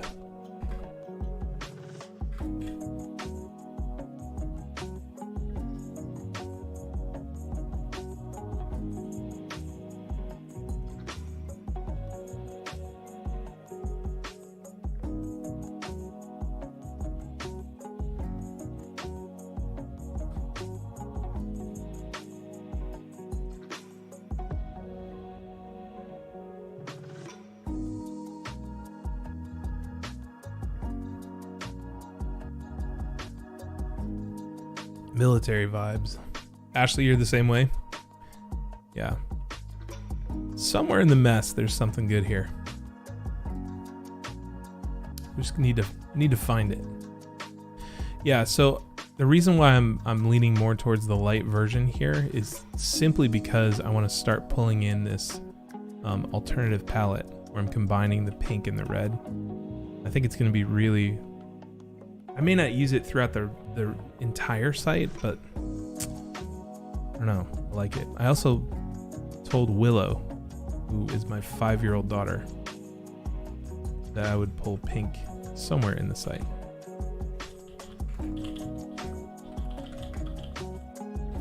And hopefully they don't, the user doesn't hit this page often. So if it's a loner, it's not that big of a deal. All right.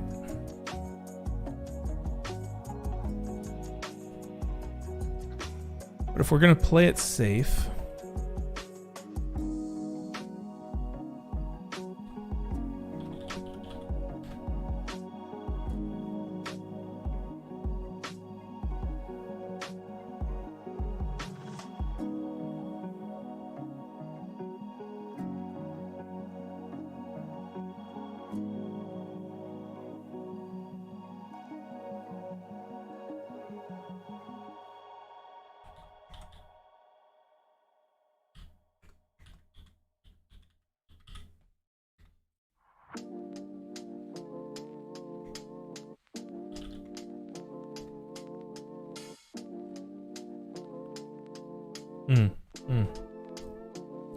it's probably good for me to share what I was doing there.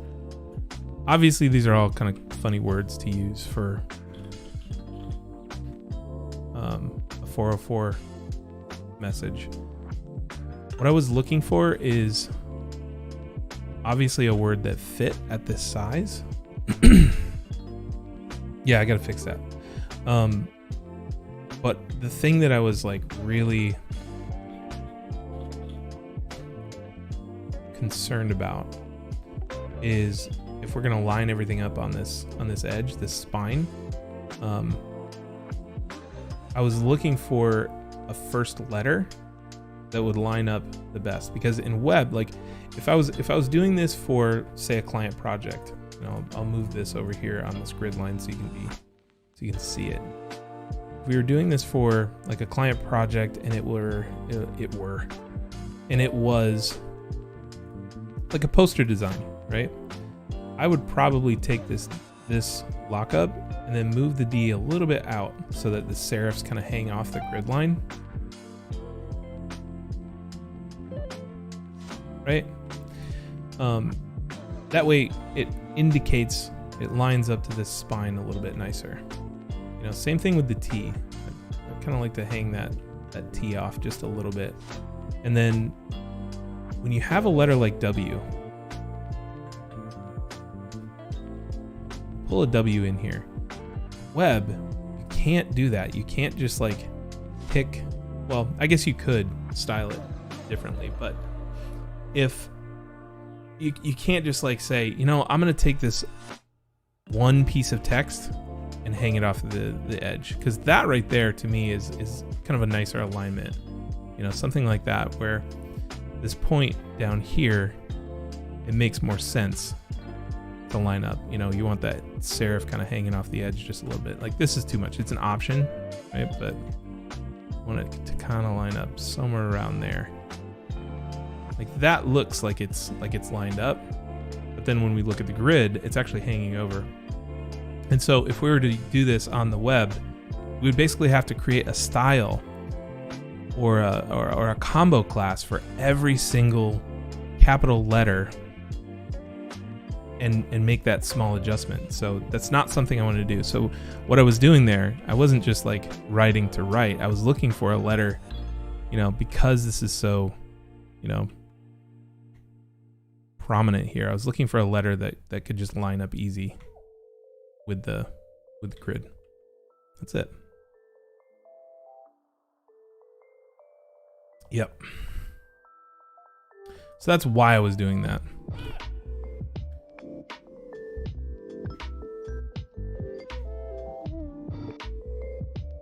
And you'll see that I'm doing that with other places too, like the now, instead of saying currently, because with the word currently, that starts with a C. Optically, these letters do not look like they're in line. You really want to bump this out a little bit, and then all of a sudden now it's like, okay, breathe. But because we can't do that, just do now. Also, that's a good title of the page.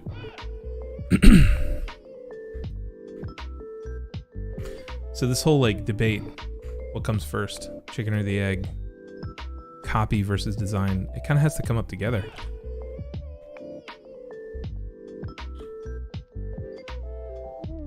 So if we want to play it super safe, do something like that.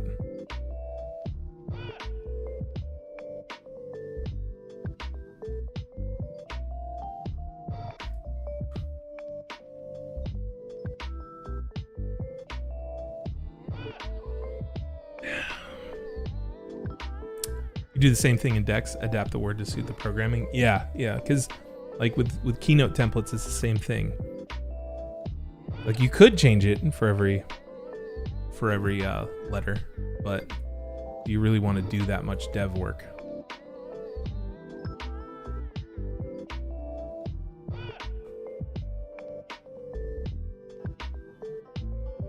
And I really like these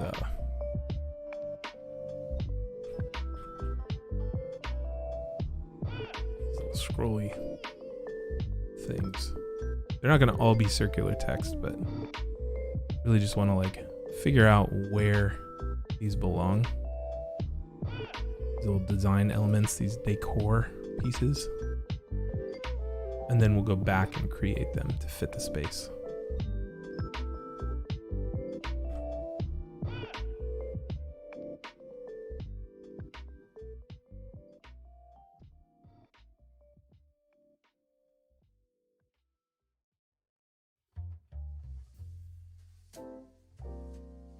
I actually like all these options, to be honest.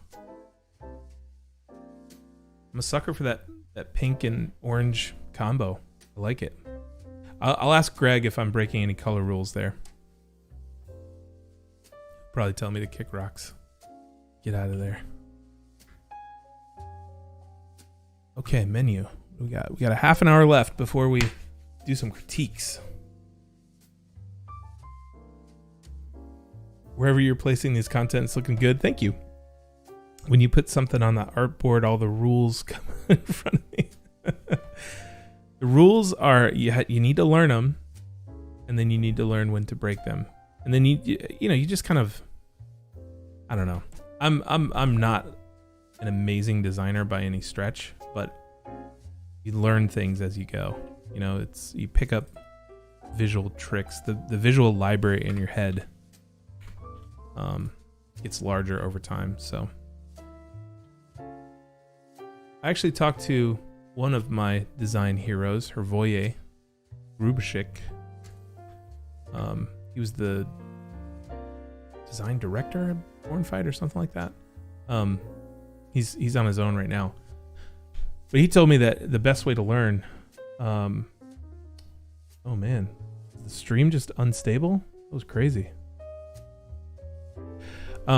He told me the best way to learn was to imitate. So he would, find a piece online that he really liked, and he would copy it, like literally just remake it in his design software, and that helped him learn the language of that this designer was speaking when they were putting things together. And he said that that's a great way to really like build, to shorten the gap between your taste and what you're able to do. So yeah, why was it flickering? That was so weird.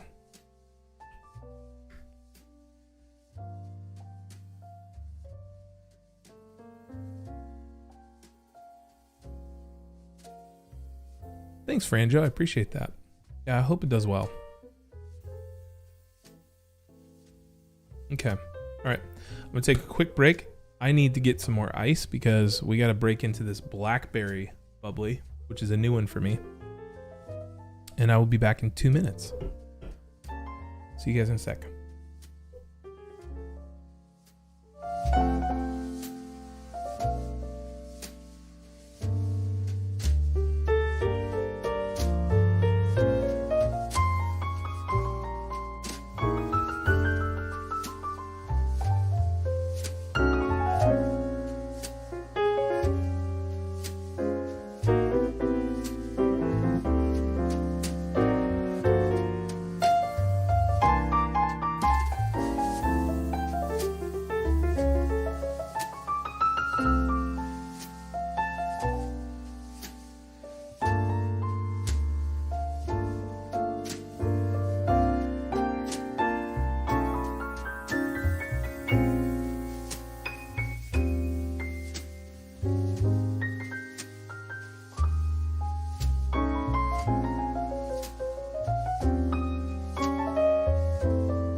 Did the music disappear? I think it did.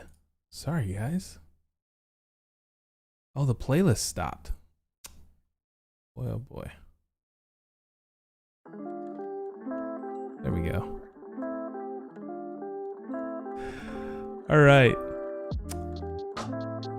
Furquan, We'll see you later.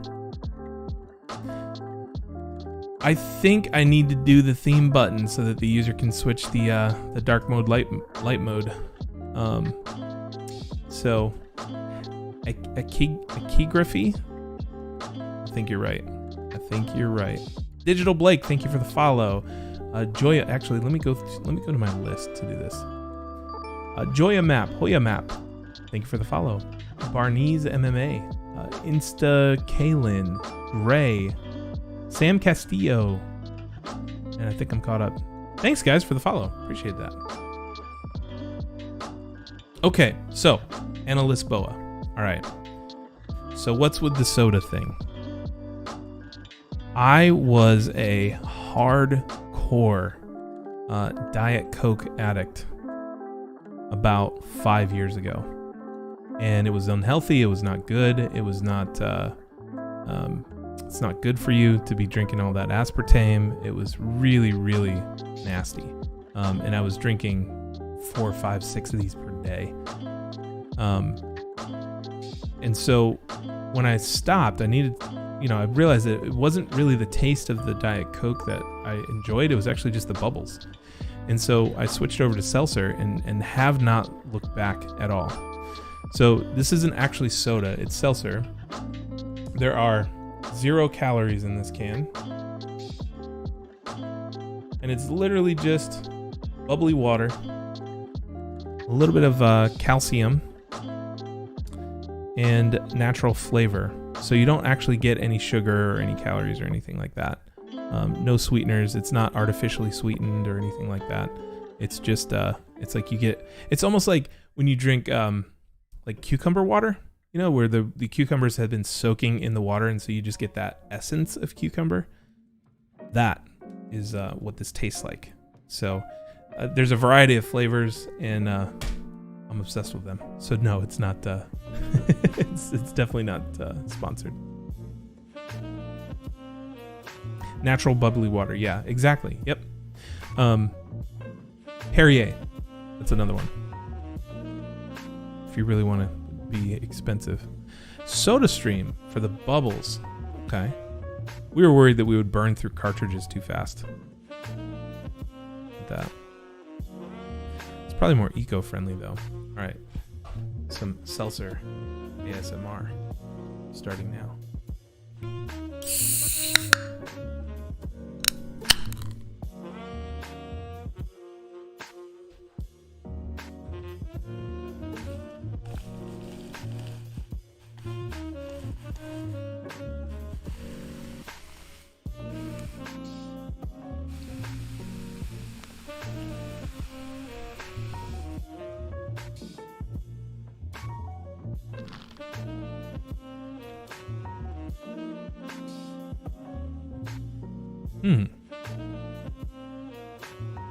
That's not it. The blackberry is not it. This is gonna rank real low, like lower 30s for me. It's not it. It's better than regular water, but it's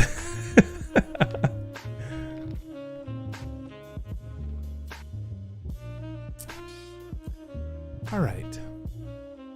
Okay, we've got a couple of minutes left before we go to critique, so I'm gonna power through our menu here. Man, I had such high hopes for this blackberry. Graham, you have a Dr. Pepper addiction. Try Seltzer, man. Like seriously, just commit to 7 days. Literally, oh, actually, that's a great idea, Anna Lisboa. What kind of seltzer I'm into. Yeah, heck yeah. But no, what I was saying, try it for 7 days. Because what I did to kick coffee creamer, obviously, need to drink good quality coffee. But I was just like, all right, 7 days, no coffee creamer. And it's amazing because you can actually start to taste the coffee. So just try it. Like, just commit to 7 days if you're interested in knocking your addiction. Try for 7 days. See how it goes. You may end up enjoying Seltzer just as much as I.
I must admit, there is a piece of me that is just sick.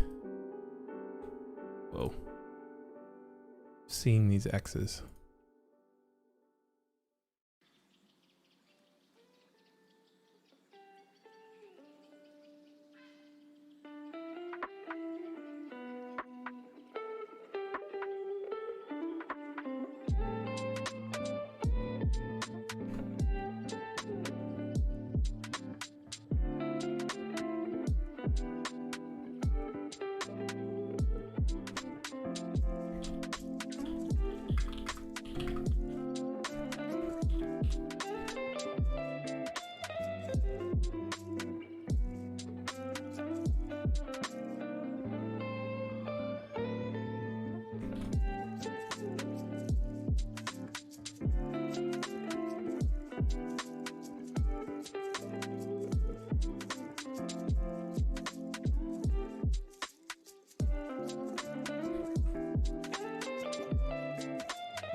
This typeface is so pretty.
I am not interested in having all of my socials on my website. I know it might be a little counterintuitive. but I'm not focusing on Instagram. I'm not focusing on LinkedIn. Matter of fact, I only logged in yesterday to leave a review for Matthew, who just left our company. And I'm trying to focus my efforts as much as possible.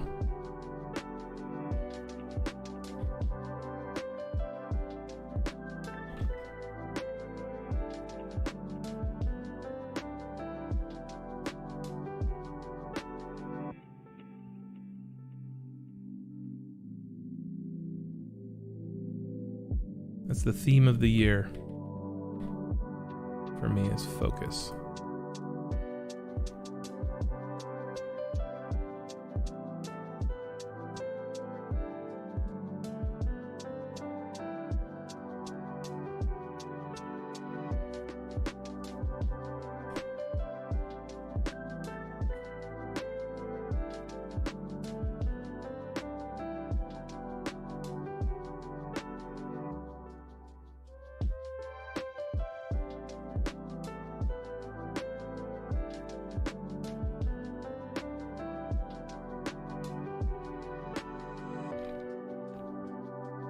Greg, what's up?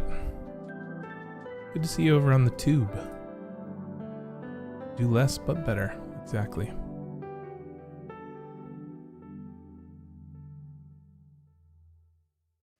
Greg, we got to talk about color.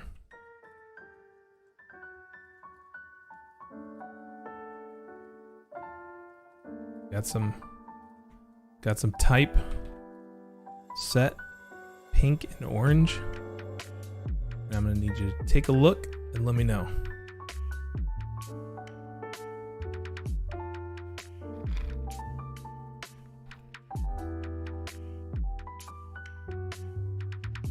Austin, you went from Coke Zero to Liquid Death sparkling water?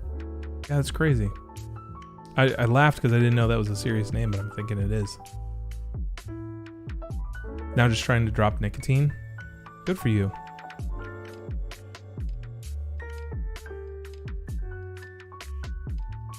Is there an easy way to get the text to wrap around a circle?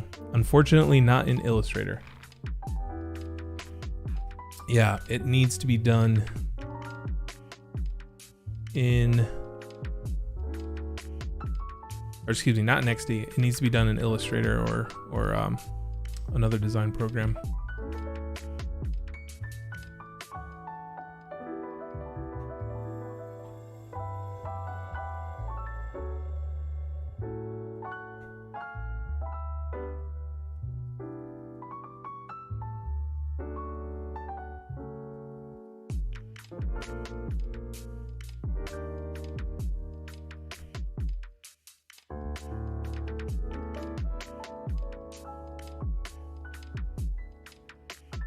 I think we went from 130 to 120, and the lines are starting to close in on themselves.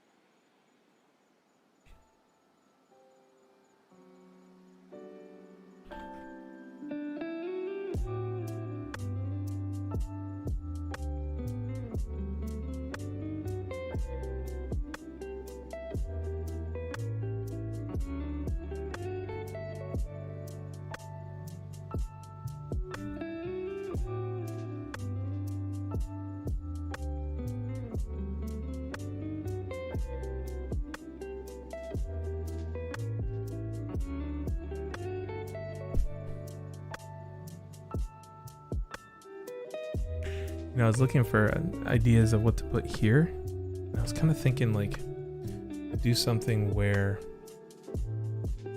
oh man, I'm starting to get sick of these images.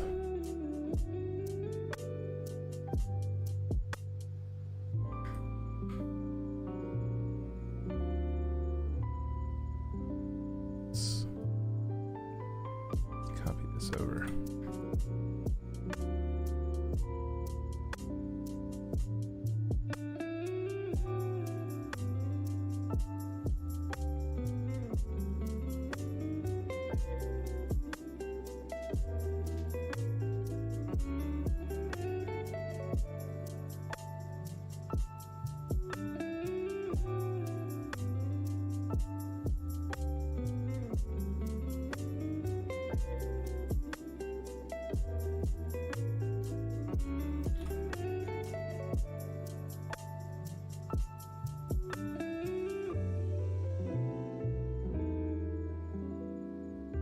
something like this where on hover, like an image shows up.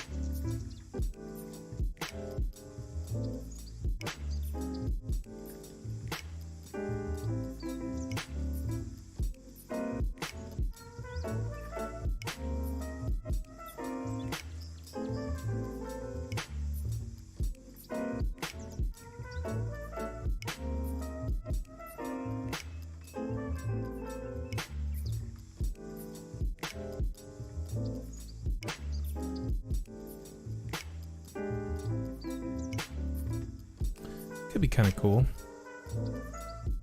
I think it's just important to protect this lower space, because depending on the image, I have to put a stop somewhere here.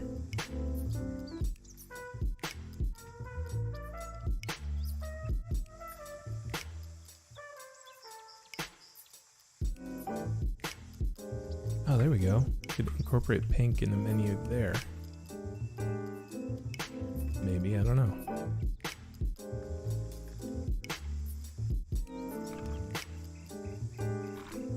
Graham, what software do you use to turn Adobe XD prototypes into true HTML? I'm going to be using Webflow, but it's not an automatic thing. You lay everything out, then you develop it. Just kind of have it on another monitor. You're eyeballing it and going back and forth. From the outside looking in, it feels like you're doing twice the work, but you're not. It's kind of like sketching something out and then painting it.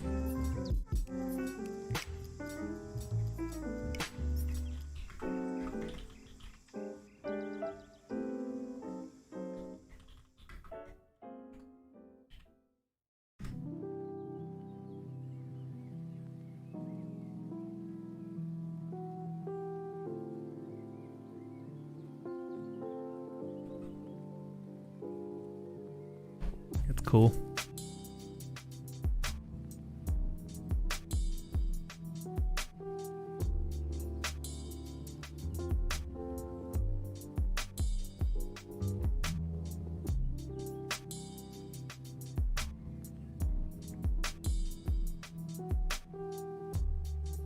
You just joined today, so I need to know how many days this website took so far, including ideation and sketching.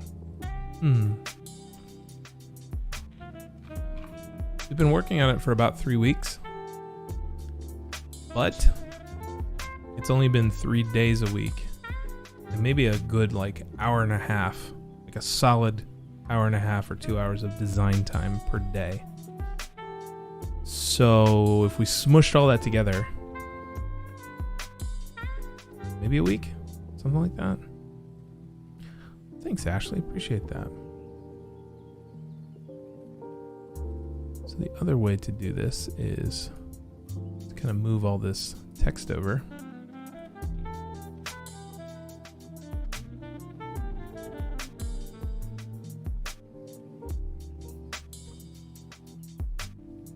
Come on.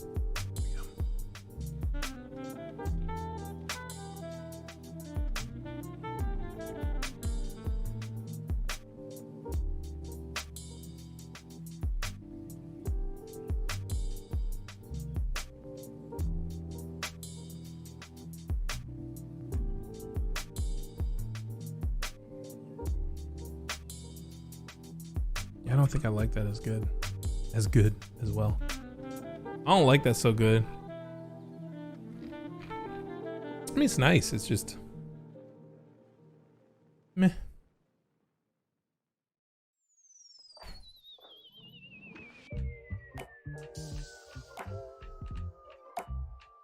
What else do I have?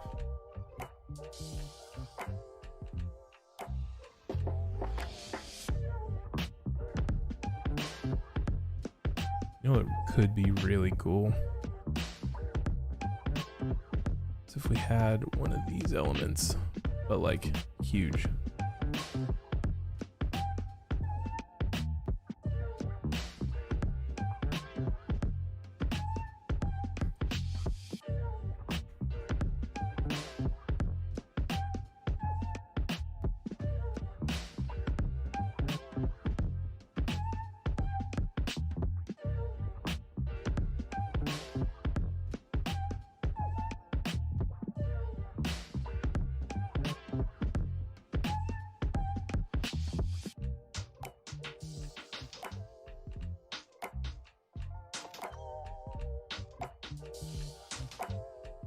See, I think the circle is too wide.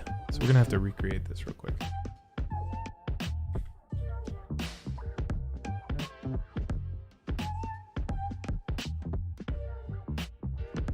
Do the vertical one, yeah.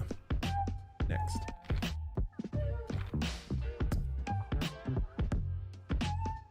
I appreciate that, Graham.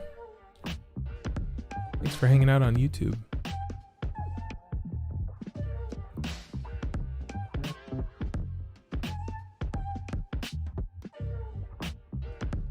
Okay, so thinking something like this.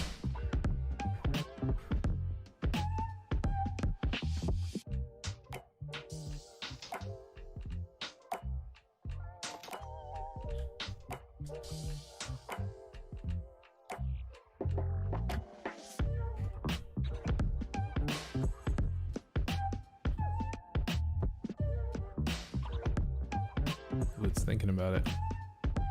Here we go.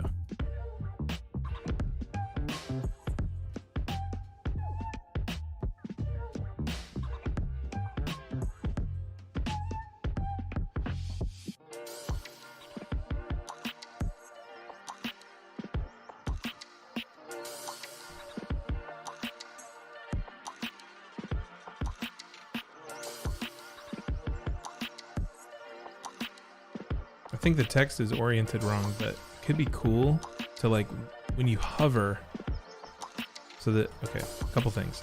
The text needs to be larger. It probably needs to be a little bit more spaced apart in order to do this. So my thought process here is it could be really cool to have this element on hover kind of rotate like this when you're hovering over the thing. So obviously we need to flip the text orientation, because right now it's upside down, and then it can animate where it's like, you know, you can read it slowly through this window. It's probably too large of a circle. There we go. Something like that.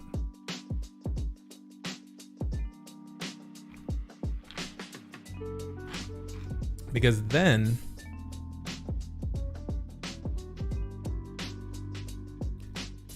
it can work a little bit better. So I like these, I like these overlays.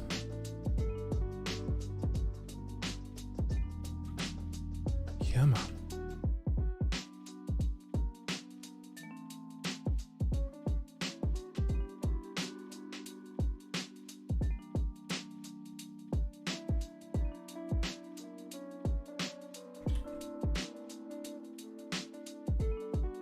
So if we did have an image on that side, you know, having the hover effect be the image changes and then this text kind of rotates around, could be kind of cool.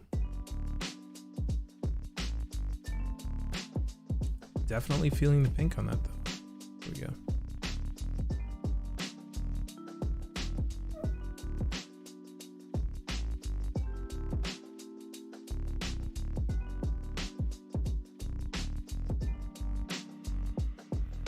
For my designer OCD.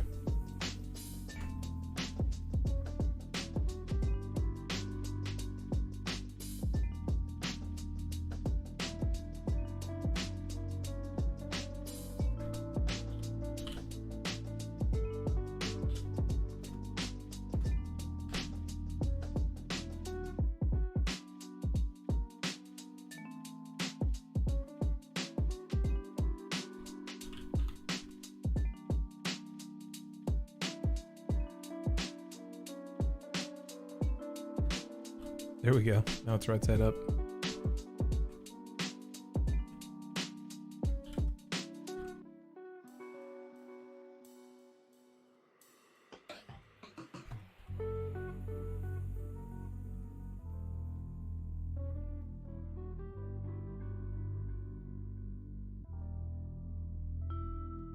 Can I do this in Webflow?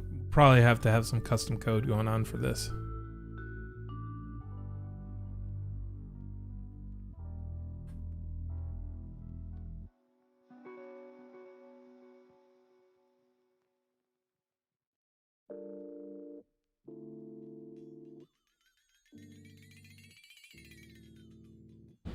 You know, something like that where it scrolls through nice and slow. Could be really cool.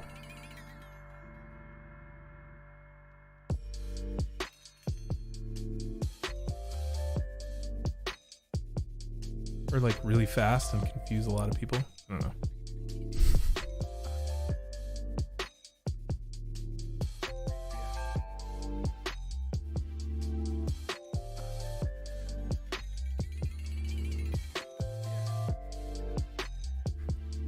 Thanks, Hugo. Appreciate that. What if we did something crazy?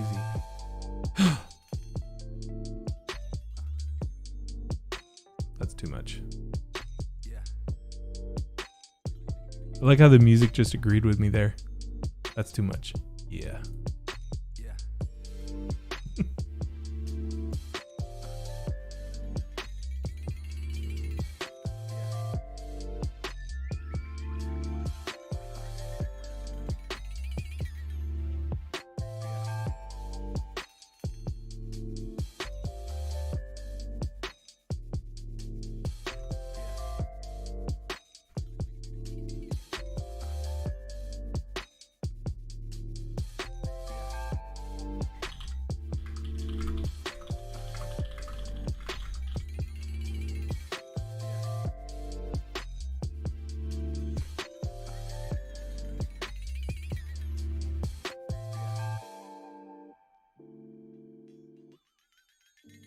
So this is actually a custom playlist. Oh, that's Founders Grotesque still. Weird.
Oh, it just must be like an artifact left on that board.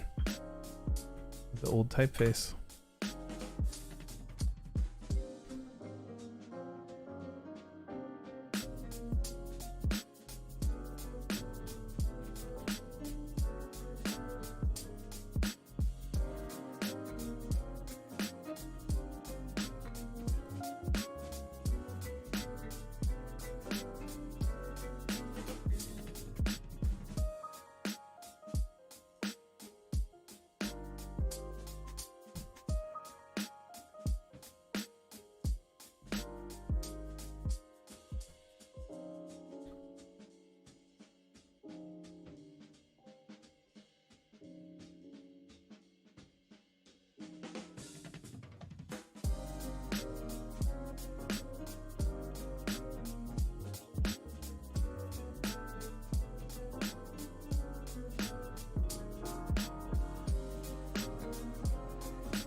Kind of like the green better, just to keep it consistent. The other thing that I'm going to try is just depending on what mode you're in. If you're in the light mode, kind of feel like you should be, like the menu should be the opposite color. So if you're in the light mode, the dark nav folds in, and if you're in the dark mode, like a light version of the nav folds in. So I'll wrestle that when we get to dev. It's cool to have some of these options. All right, so we're late. All good. Let's jam out real quick the vertical version.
Okay.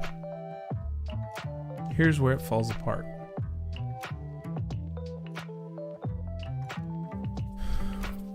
It's not legible. There's too much space in between the items. It just doesn't look good. I don't know. Not digging it. Let's see if this would fix things.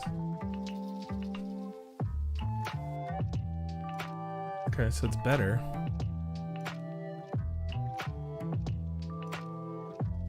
If we just ignored the grid.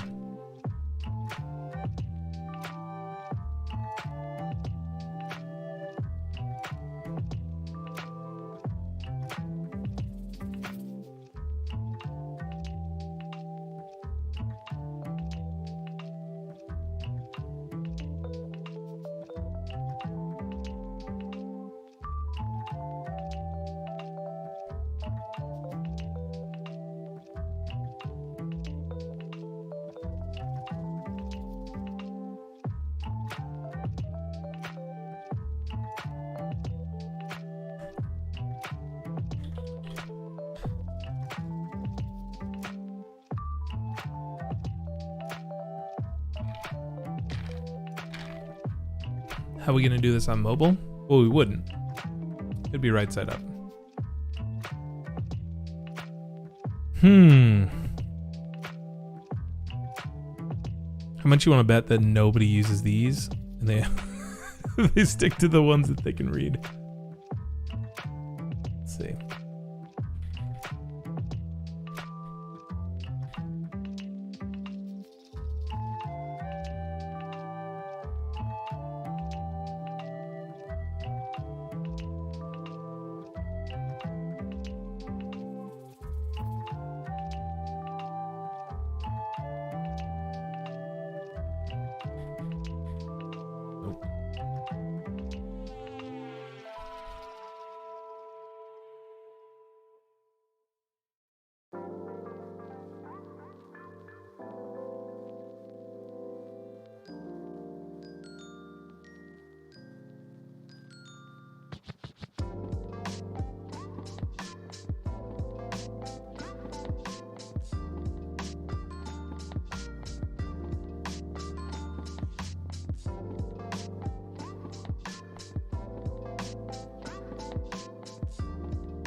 Yeah, it just doesn't feel right, does it?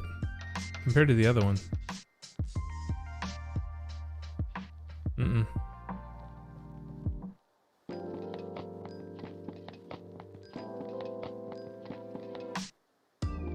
One more go. If it's in the sketchbook, it deserves the full run.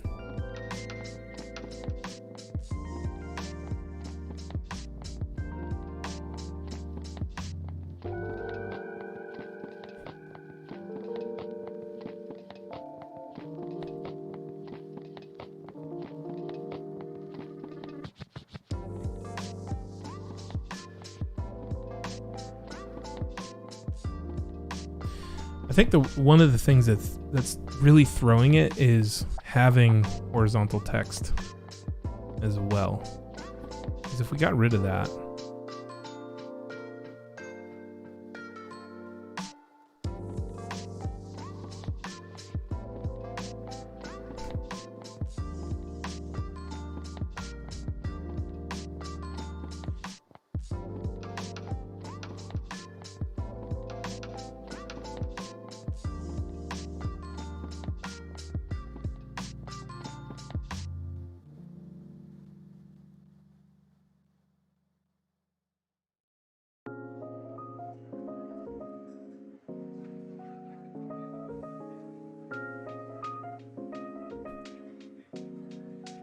that's funky.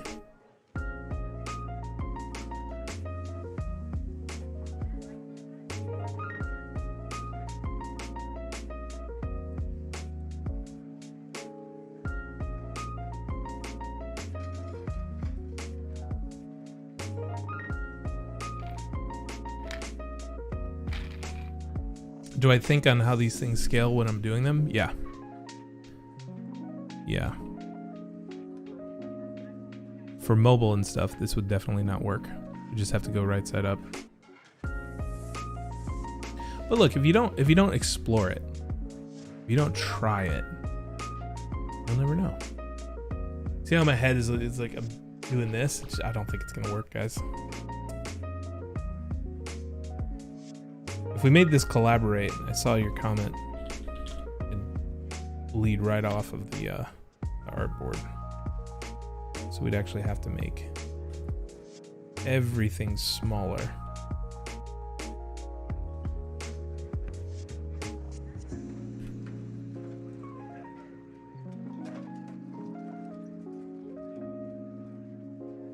In order to fit.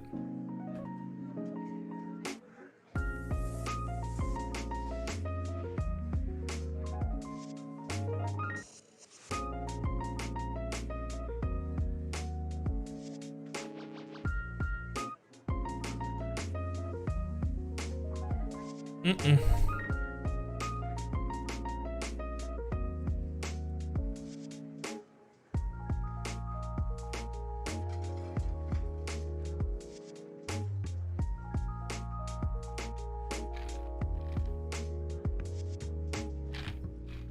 Just a 13-inch PC. I think it would work on a 13-inch PC because it's full width. So the type size is going to be based on browser width. We could try a lighter font. Let's try that.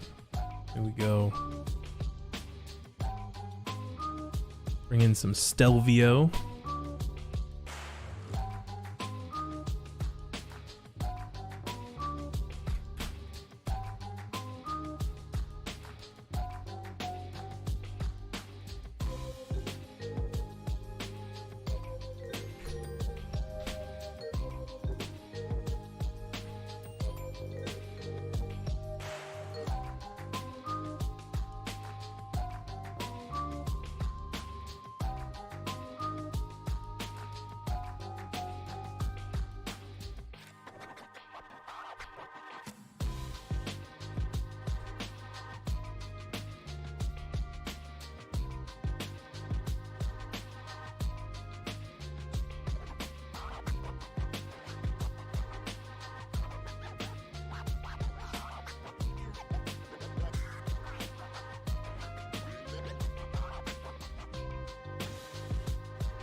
Yeah, I don't think that helped. I think the lighter that you go with the typeface, the more weight you lose. But I think what's more legible about this versus this is the stroke contrast in this Vultura font makes it a little bit difficult to read, which is why it's only for display. And as soon as you do something tricky like turn it on its side, it loses even more legibility. So those factors compound. Whereas, just seeing it in horizontal, it's perfectly legible. So it is more legible with this typeface with the Stelvio, but I don't know. Let's try medium. Yeah, if we were to go with that, definitely want to do medium.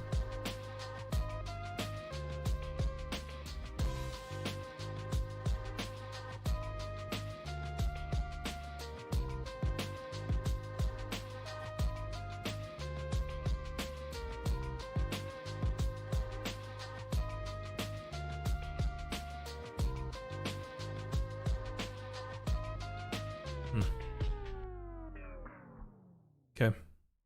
Good to explore, but I'm really liking both of these options better.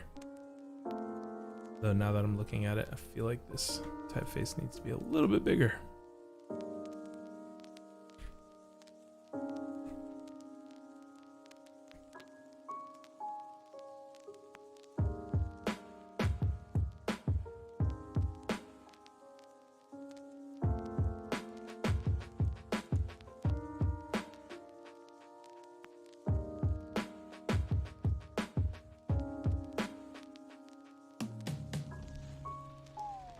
Okay, get some good options on the board, and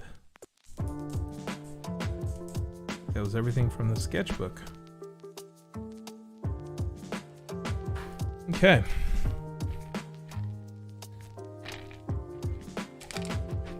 What if the words were all caps? Try that. They're definitely easier to read, but I don't think it fits the rest of the design language.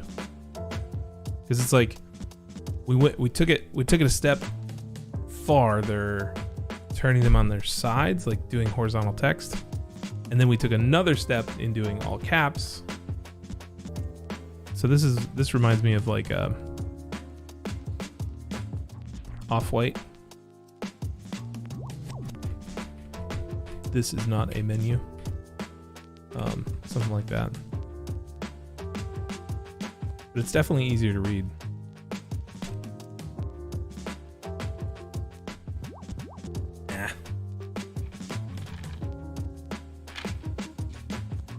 Hey, thanks, Solomane. All right. Okay, I think we got quite a bit done today. I'm really digging this side of the menu. Having these hover effects in place. I think that's really cool. And then this version where this type just kind of rotates around.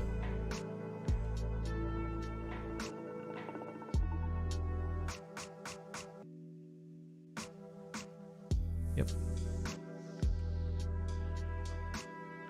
Who knows? Maybe we'll get crazy with pink menu. Yeah, this is my site. Personal favorite is the third one left row, dark mode with the right side image and circle text. This one? Yeah. Yeah, I'm into this one too.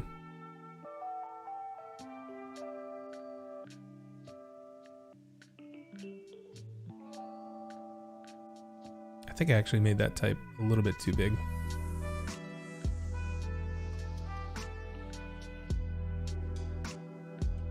Okay. All right, let's take a break. Let's do some critiques.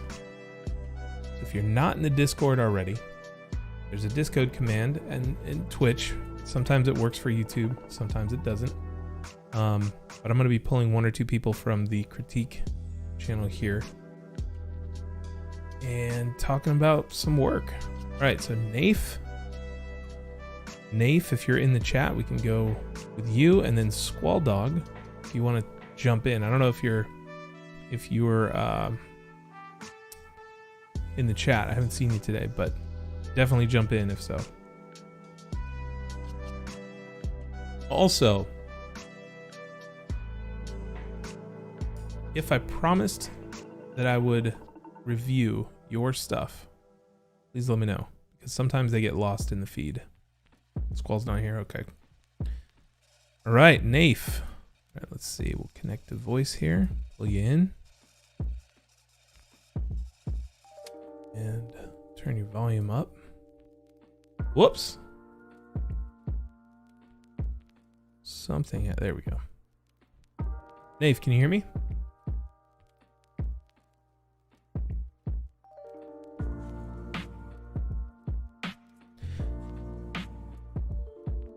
Oh man, Suleiman.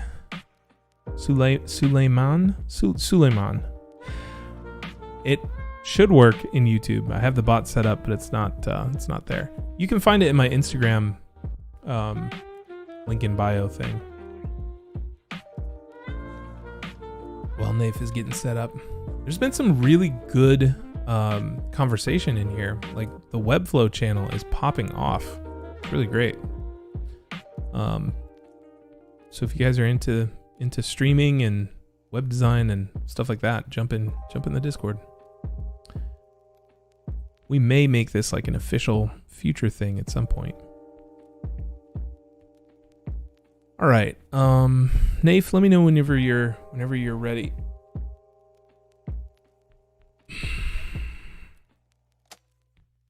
Almost too much for me to keep up with. Yeah.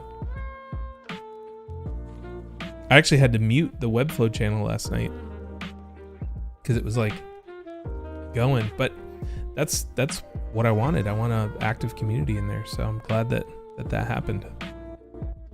All right, so let's get back to critique. Open up his stylescape.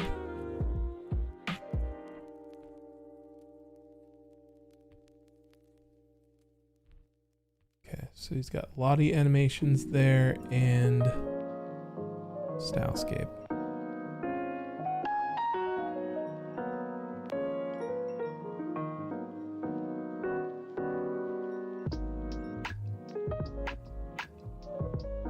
Discord is one of those icons that I just lose. I totally lose the icon on my taskbar.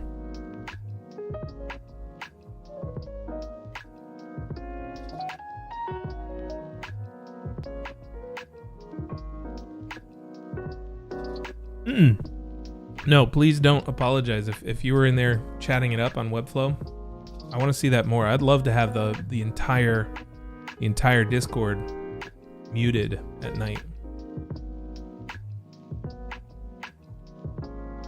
Okay, so Suleiman, you can host work inside the critique requests here. So just post a link to your work and then jump in the waiting room here. Make sure that your audio is all squared away, that you have a good mic and all that kind of stuff. And when we're ready, I'll pull you into the stream chat room and we can chat.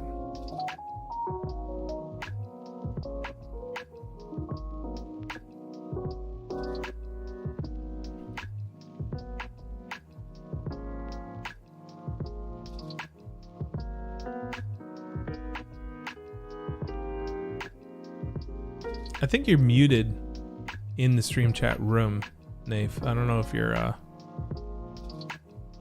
struggling with that point, but I see you're muted inside Discord, and that is like somewhere around here, like right there, that little mute button.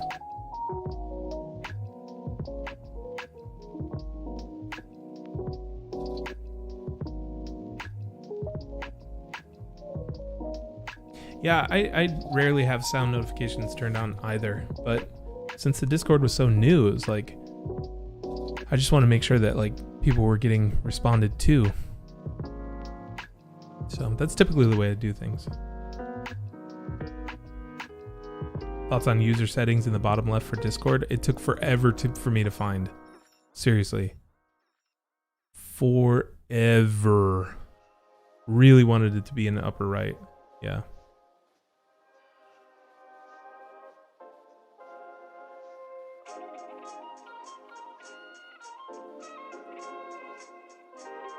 Yep.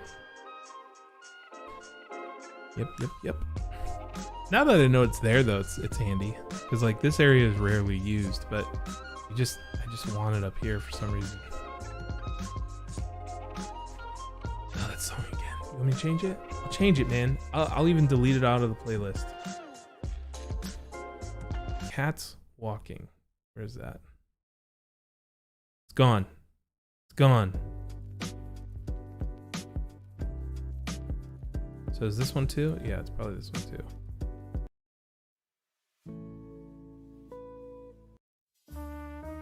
There we go.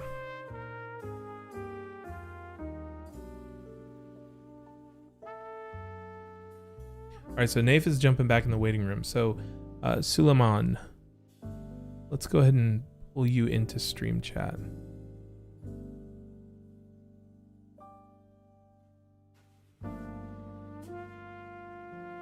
How do we do this? It looks like you're deafened and muted. 0 dot. So if you want to unmute, now's the time. Just make sure that you turn your Twitch sound off. Have I ever used the inbox feature in the top right? This John? Yeah, use that all the time. Like Zach just messaged me. Oh wait, in the top right? Hold up. My dyslexia got me there. This thing? No.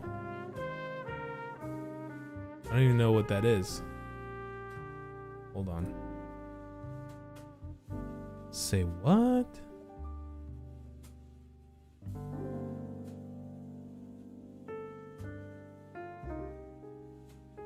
Oh, I guess it's like a... Hi, hello. Hey. Hi, sorry, I quickly had to grab my mic. How are you? I am wonderful. Nice, good to start off, I want to say that the work you do is amazing, and I really like to watch the stuff you do in the future.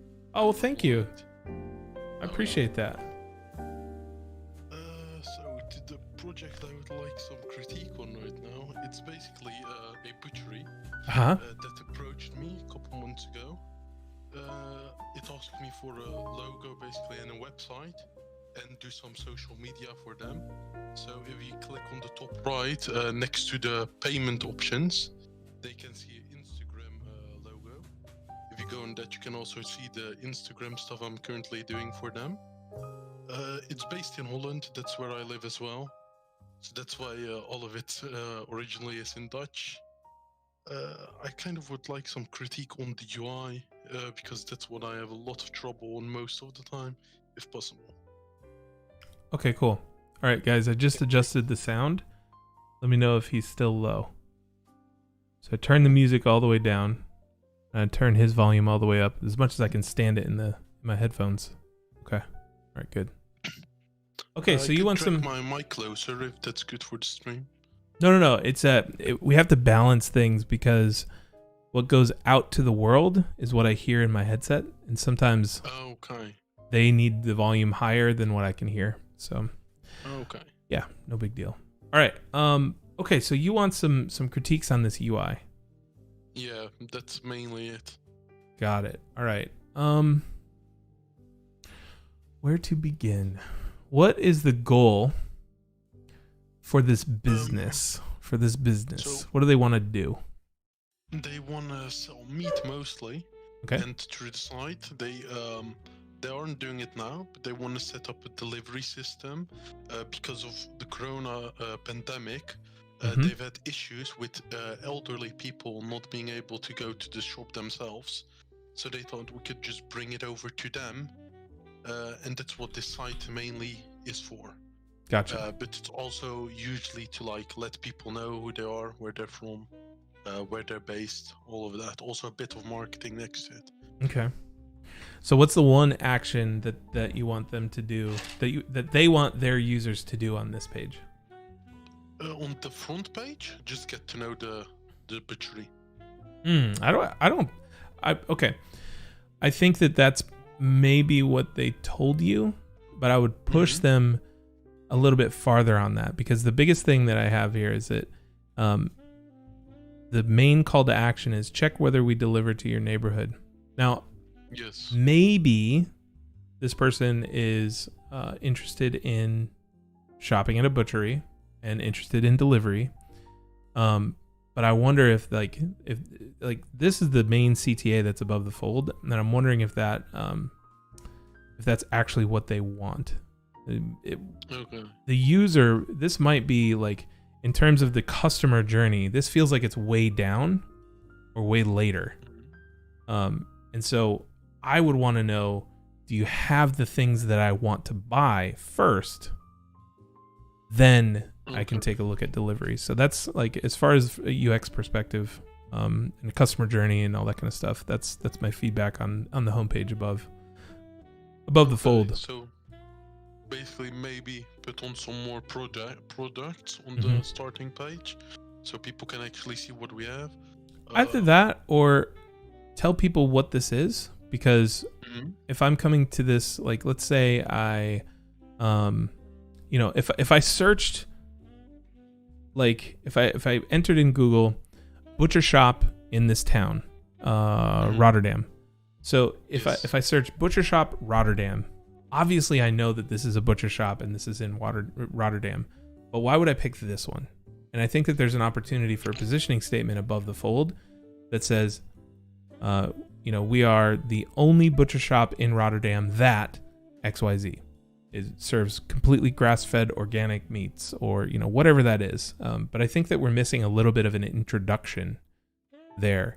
And then directly under that, I would have a CTA that is the next step in the customer journey. So, like, we're the only butcher shop in Rotterdam that is 100% grass-fed organic beef.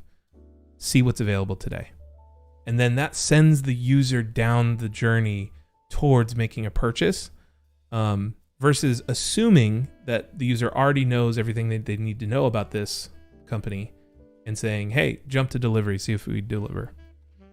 So I think it's just organizing the information a little bit better.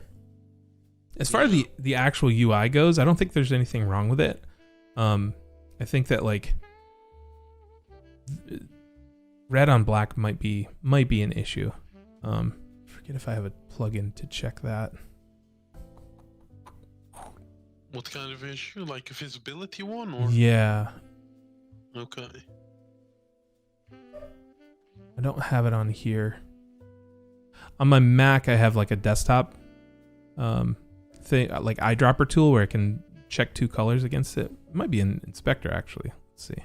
Yeah, maybe make that white instead of black. Let's see. Anybody know if you can check accessibility in the inspector? I thought I saw it the other day, but accessibility. Okay, so it doesn't do color checking, but red on black is always this weird. I don't know. This text right here is buzzing, like my eyes. It's almost like vibrating on the red background. So if you notice, like when I highlight it, it's much easier to read in white.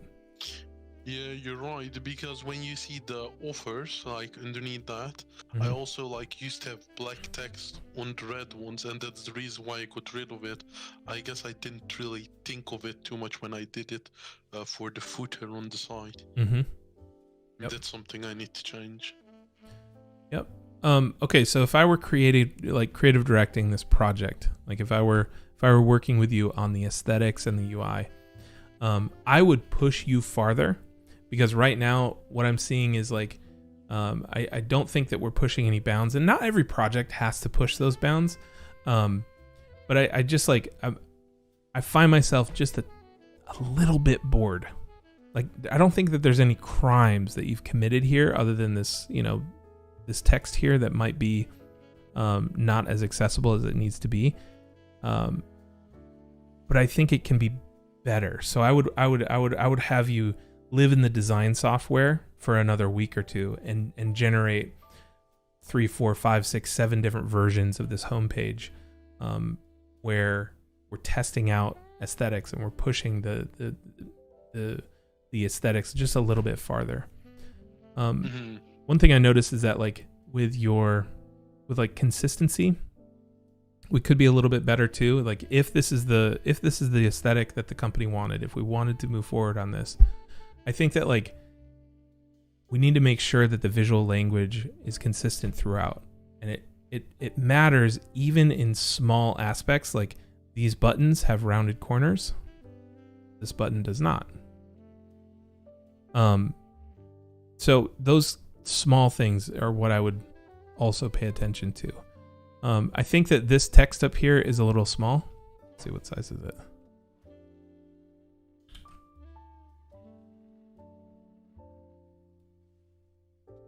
Oh, right there. So it's 4.4. So it says there's a warning on that. Let's see. How do you view this? The inspector DevTools has always like weirded me out. So it's 13 pixels.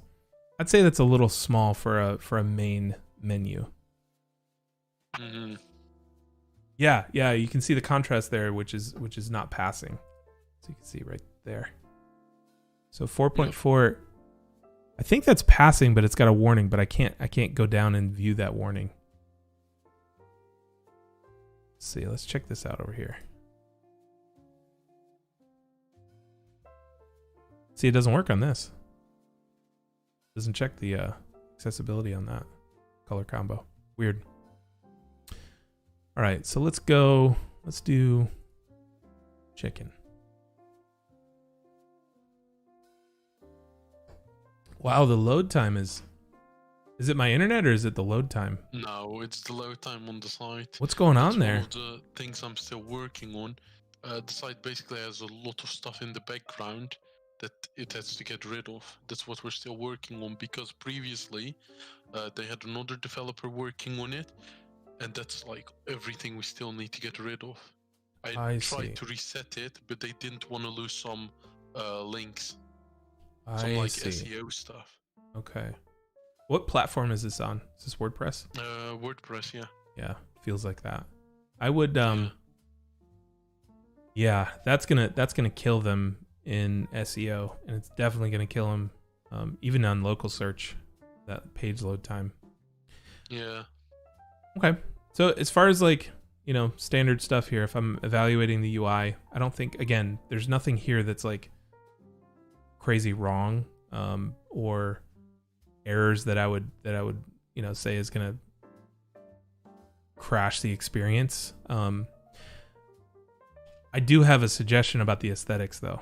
Like, yeah, having a page that's full of meat juxtaposed on a white background, it's a little bit alarming. Like it's a little bit it's definitely not appetizing. Yeah, I understand what you mean. So normally I'm thinking like it's good to have a picture of the product, but I'm kind of wondering if there's an alternative to just having a whole page of meat, of raw bloody meat sitting on a white background. I don't know. You know, maybe the text-based browsing where like you're doing something cool with a typeface, or maybe even showing it like cooked. Check out that would be better, I guess, if we cooked it. So basically, what I've thought of, because a lot of meat enthusiasts like really like seeing good beef in good chicken. They like look for spots of blood and inconsistencies in the meat to see what the quality of the meat is.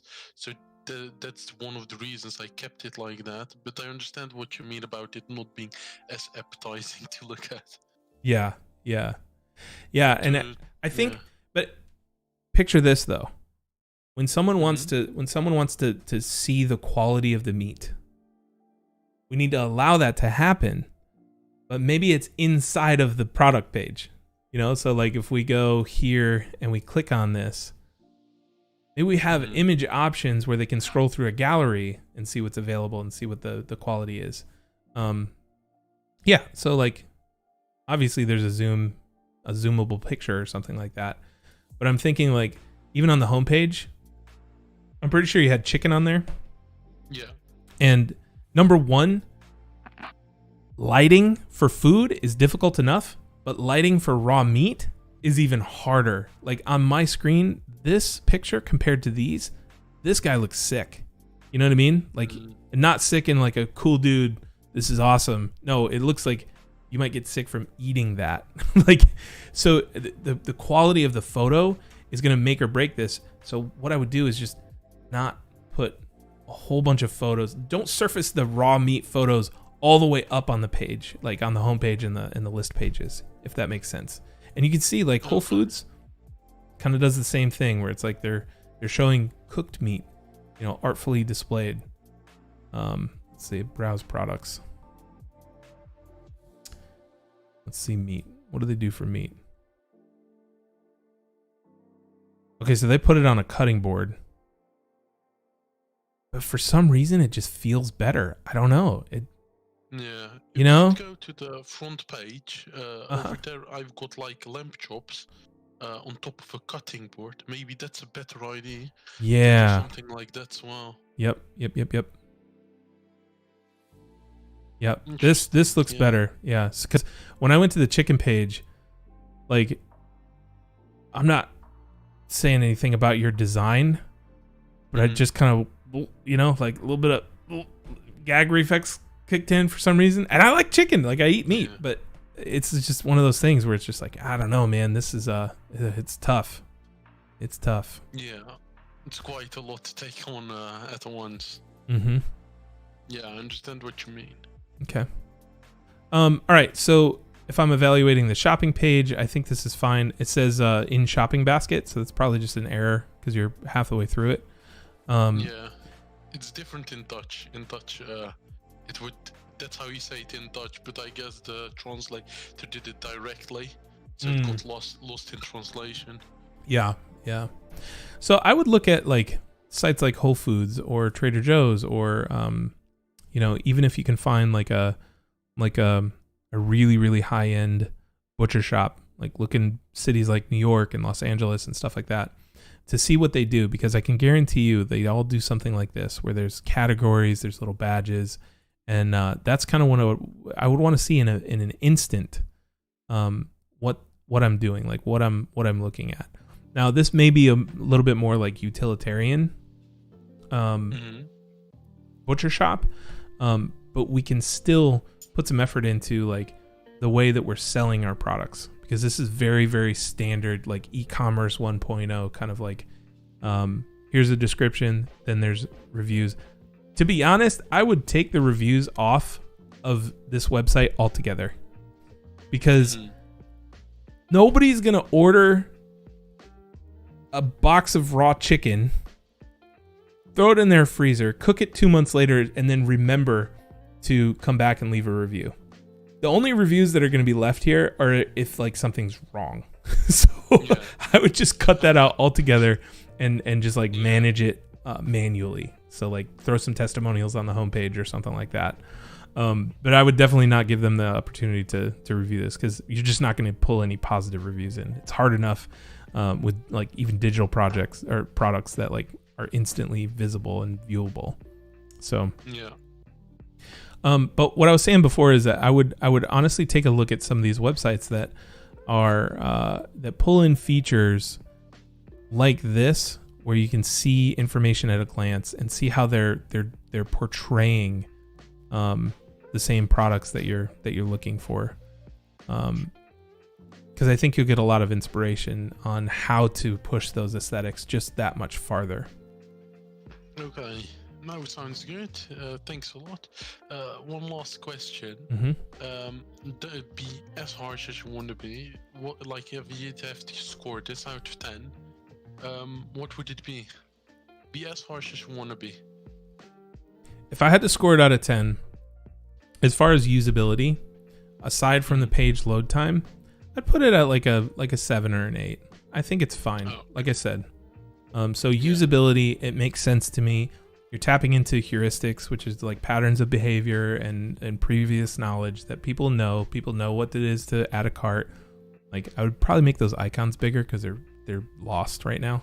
But the like usability is fine. aesthetics, like, am I passionate about this? I'd probably put it at a 2. Like, Okay. there's nothing wrong. I'm just kind of bored. So even if you want to stick to this red, white, and black, there's so many things that you can do. Like, if you look at Five Guys from the States, they have this red and white checkered thing that really works. And it's very simple. It's very similar to what you have going on here, but there's a theme. There's something for the eye to hold on to. And that's what I'm lacking. Okay, yeah, basically what the problem is I most often run into are these things you're telling me now, because I'm basically self-taught, never went to school for any of it, so that's why I really would like really enjoy the critiques from someone like you, someone who's been in the business for a while and has more knowledge than I do. So I want to thank you a lot for the critique. Yeah, absolutely. Do you maybe have a recommendation on a book or anything I can buy where I can learn this stuff? I've already tried to order Chris Doe's book, but there's no availability in Holland. I'm currently reading The Brand Gap. Nice. From there on, it kind of stops. So I'm still like looking for some good books and great books to read. Honestly, I don't think that, like, I don't know that a book is the answer here. Okay. Because books are so high level, right? You live in theory in the book world. So I don't think that, like, a book is really the answer here. I think that honestly what you need to do is you need to go find the aesthetics that you love and then recreate them. I was saying this earlier in the stream, but, like, I would literally go on awards, find a website that you're like, man, this is amazing. It's so beautiful. Take screenshots of it and then recreate it in your design software. Because I think that, like, as far as, like, knowing what to do as far as UX and making a site work and stuff like that, I think you're well on your way. It's the aesthetic side that needs to catch up to those other skills. So that's what I would do is I would focus on, like, okay, how did they achieve this visually? Why does this type look so good? And reverse engineer it in your own design program. Okay, sounds good. Thank you. Thanks a lot. Yeah, absolutely, man. All right. Good luck streaming. I'll stay in the chat. Thanks a bunch. Appreciate that. Good. Yes, good. All good. Goodbye. Bye. Well, that was alarming. I honestly did not expect my reaction to that page of chicken. Nafe, I'm pulling you in.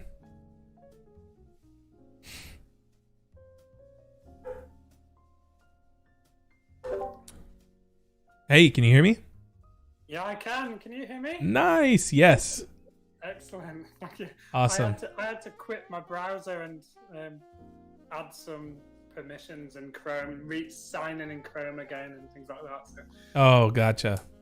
All I'm a right. newbie. So let's see. Your volume's up. Can you guys hear him okay? Let me know in the chat if you can't. All right, so let's do this stylescape. Let me get a good overview and some context on what this is for. This is my very first stylescape, so just bear that in mind. Okay. All right, so who's this for? Okay, this is a slightly unusual one because the company they are offering this service to businesses, but their first point of business was to create something called an indicia that goes on an envelope, and I'd never heard of indicia before. But it's this little stamp that goes next to, you might be able to see it in the middle there in the top right of that sort of envelope thing. And so that's this indicia stamp that they're starting with, and they want to build a sort of brand out from there. You know, so it was a really odd starting point for a business, but that's where we're at. So they got in touch with me, and they actually wanted me to mock up some web pages. And I said, I've got a better idea, you know. We could probably try and do these stylescapes. So this was my first one. Very cool. All right, so the point of this is to eventually land on web design, right? Yeah, kind of. And I was trying to indicate the sort of, general style of icons and the that sort of thing. A bit of type, without wanting to go into too much detail, because they've got web developers, but I think they just needed a general direction to go. Mm-hmm. Okay, very cool. All right, so as far as stylescapes go, I think this is a great first crack. Seriously, like I've seen some stylescapes in my day, and as far as doing this for the first time, I think you just about nailed it. I do have some pieces of critiques. So my first question was going to be, is this them?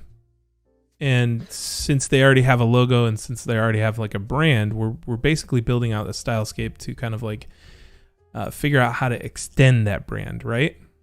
Yeah, so I mean, what I had in mind was it was more like targeting the people that are going to purchase this service from them. So I like marketing procurement managers and things like that. Mm-hmm. Okay, so gotcha. I sort of had that in my mind when I was putting it together. Gotcha. Okay, cool. But this is their logo, right? Like this is the logo that they're actively using. Okay. Yeah, and to be specific, it's an indicia for like it's like this postal thing that exists. Yeah. So, but yeah, they're sort of building it around that indicia. Yeah. Okay. So when you're putting together a stylescape from scratch, you're not going to like design a custom logo for the stylescape. Well, no. I don't, at least. No. So that's what I wanted to make sure was that like we're working on a brand extension and how to. Yeah, the indicia was already existed. Yeah. So there you go. So perfect. All right. Couple things. First is color. I understand that it's green. The thing that I'm seeing is that there's a lot of different variations of green here. Is this the color palette up top where you've got the light green and the dark green? Pretty much, yeah. I can. Yeah, I think it needs a bit of development. Okay, that's why I'm asking for critique. You know. Yeah. So I don't see anything wrong with this. I like the light green. I like the dark green. I like the I like all the greens that you have going on. The thing is that this should instruct someone on how to design something in a specific direction. And what I would do is streamline all of these greens. So if these are their colors, if these are their two colors, and I think it might be generated from this gradient here, but if these are their two colors, I would make sure that this green matches over here and this green matches. And then even when you're pulling screenshots of different websites, I would make sure that those colors match too. Because the worst thing in the world would be to get to the end of the project and the client go, "Oh, I thought we were changing our green to this." Yeah. You know what? I did actually try to do a bit of tone manipulation, just following the tutorials that Chris did on his stylescape on the course. And obviously, like, I need to get a bit better at that. Yeah. I think we're almost there. It's just those stood out to me. That kind of stuff might confuse. The other thing is consistency in photography too. So here's what I'm seeing. I'm seeing this guy, which is like a straight up photo, which is fine. Then you've got this overlay on this photo, and then you've got this, which is like kind of like a very saturated. It's deep, and then you've got this where the blacks are lifted, so you don't have like a true black here. And so I'm getting a lot of different photo tones. And if I were a photographer, I would be a little bit like, okay, what are you going for here? Right. So it's streamline those. Like the content of the photo is squared away. I just think it's the tone that needs to be adjusted. Okay. Same thing with like your gray tones. You've got a blue here. You've got kind of like this blue gray here. And then you've got a really subdued gray here. So like what, I think just small tweaks on the color palette and tightening everything up will help. Yeah. Yep. Same thing with the illustration style. So we've got these options, which are nice. This, which matches if the colors matched. But then we've got these line icons or this line illustration here. So I think just like look for ways to streamline these kinds of things. Awesome. Okay. Yeah. Taking notes. But like I said, I think that like for your first attempt, this is a great job. I would work on your type just a little bit. This one looks like it's tracked out too far, and that the line height is a little bit too tight. Right. Okay, that's about it. Super. Thank you so much, Ben. Man.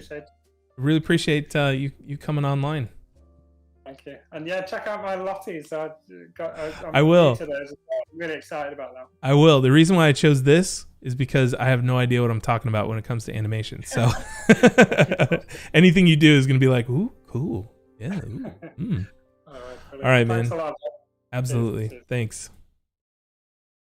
All right, guys. I think 2 is good for today because we are at 2:00. But we got some stuff done today, like we put some work on the board, got some ink on the page. Pretty stoked about that. It's way more productive than the previous Friday streams have been, so I'm very, very glad. All right, next stream is Tuesday, and we're just going to be continuing on this. So here's my goal. My goal for the weekend.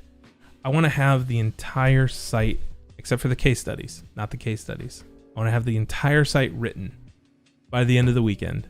So that way, come Tuesday, I can actually pull the type into the designs that we're putting together and finalize some of these page designs. And the biggest page that really needs a lot of type is the My Story page.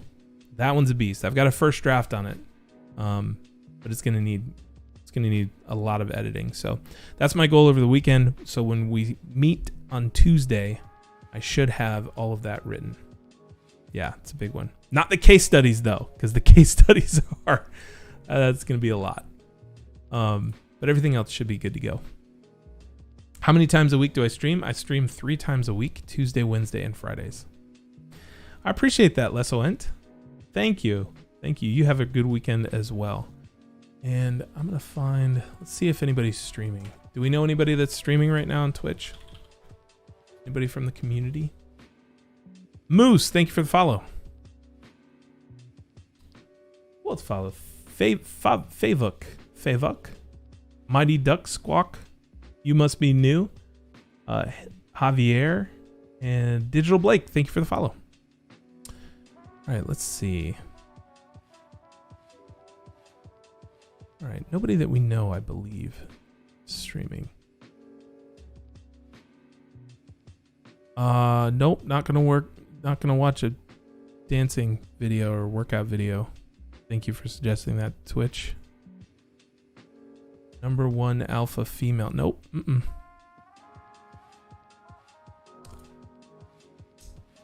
Hey, Moonraid. I haven't seen you in the chat so far. Good to see you.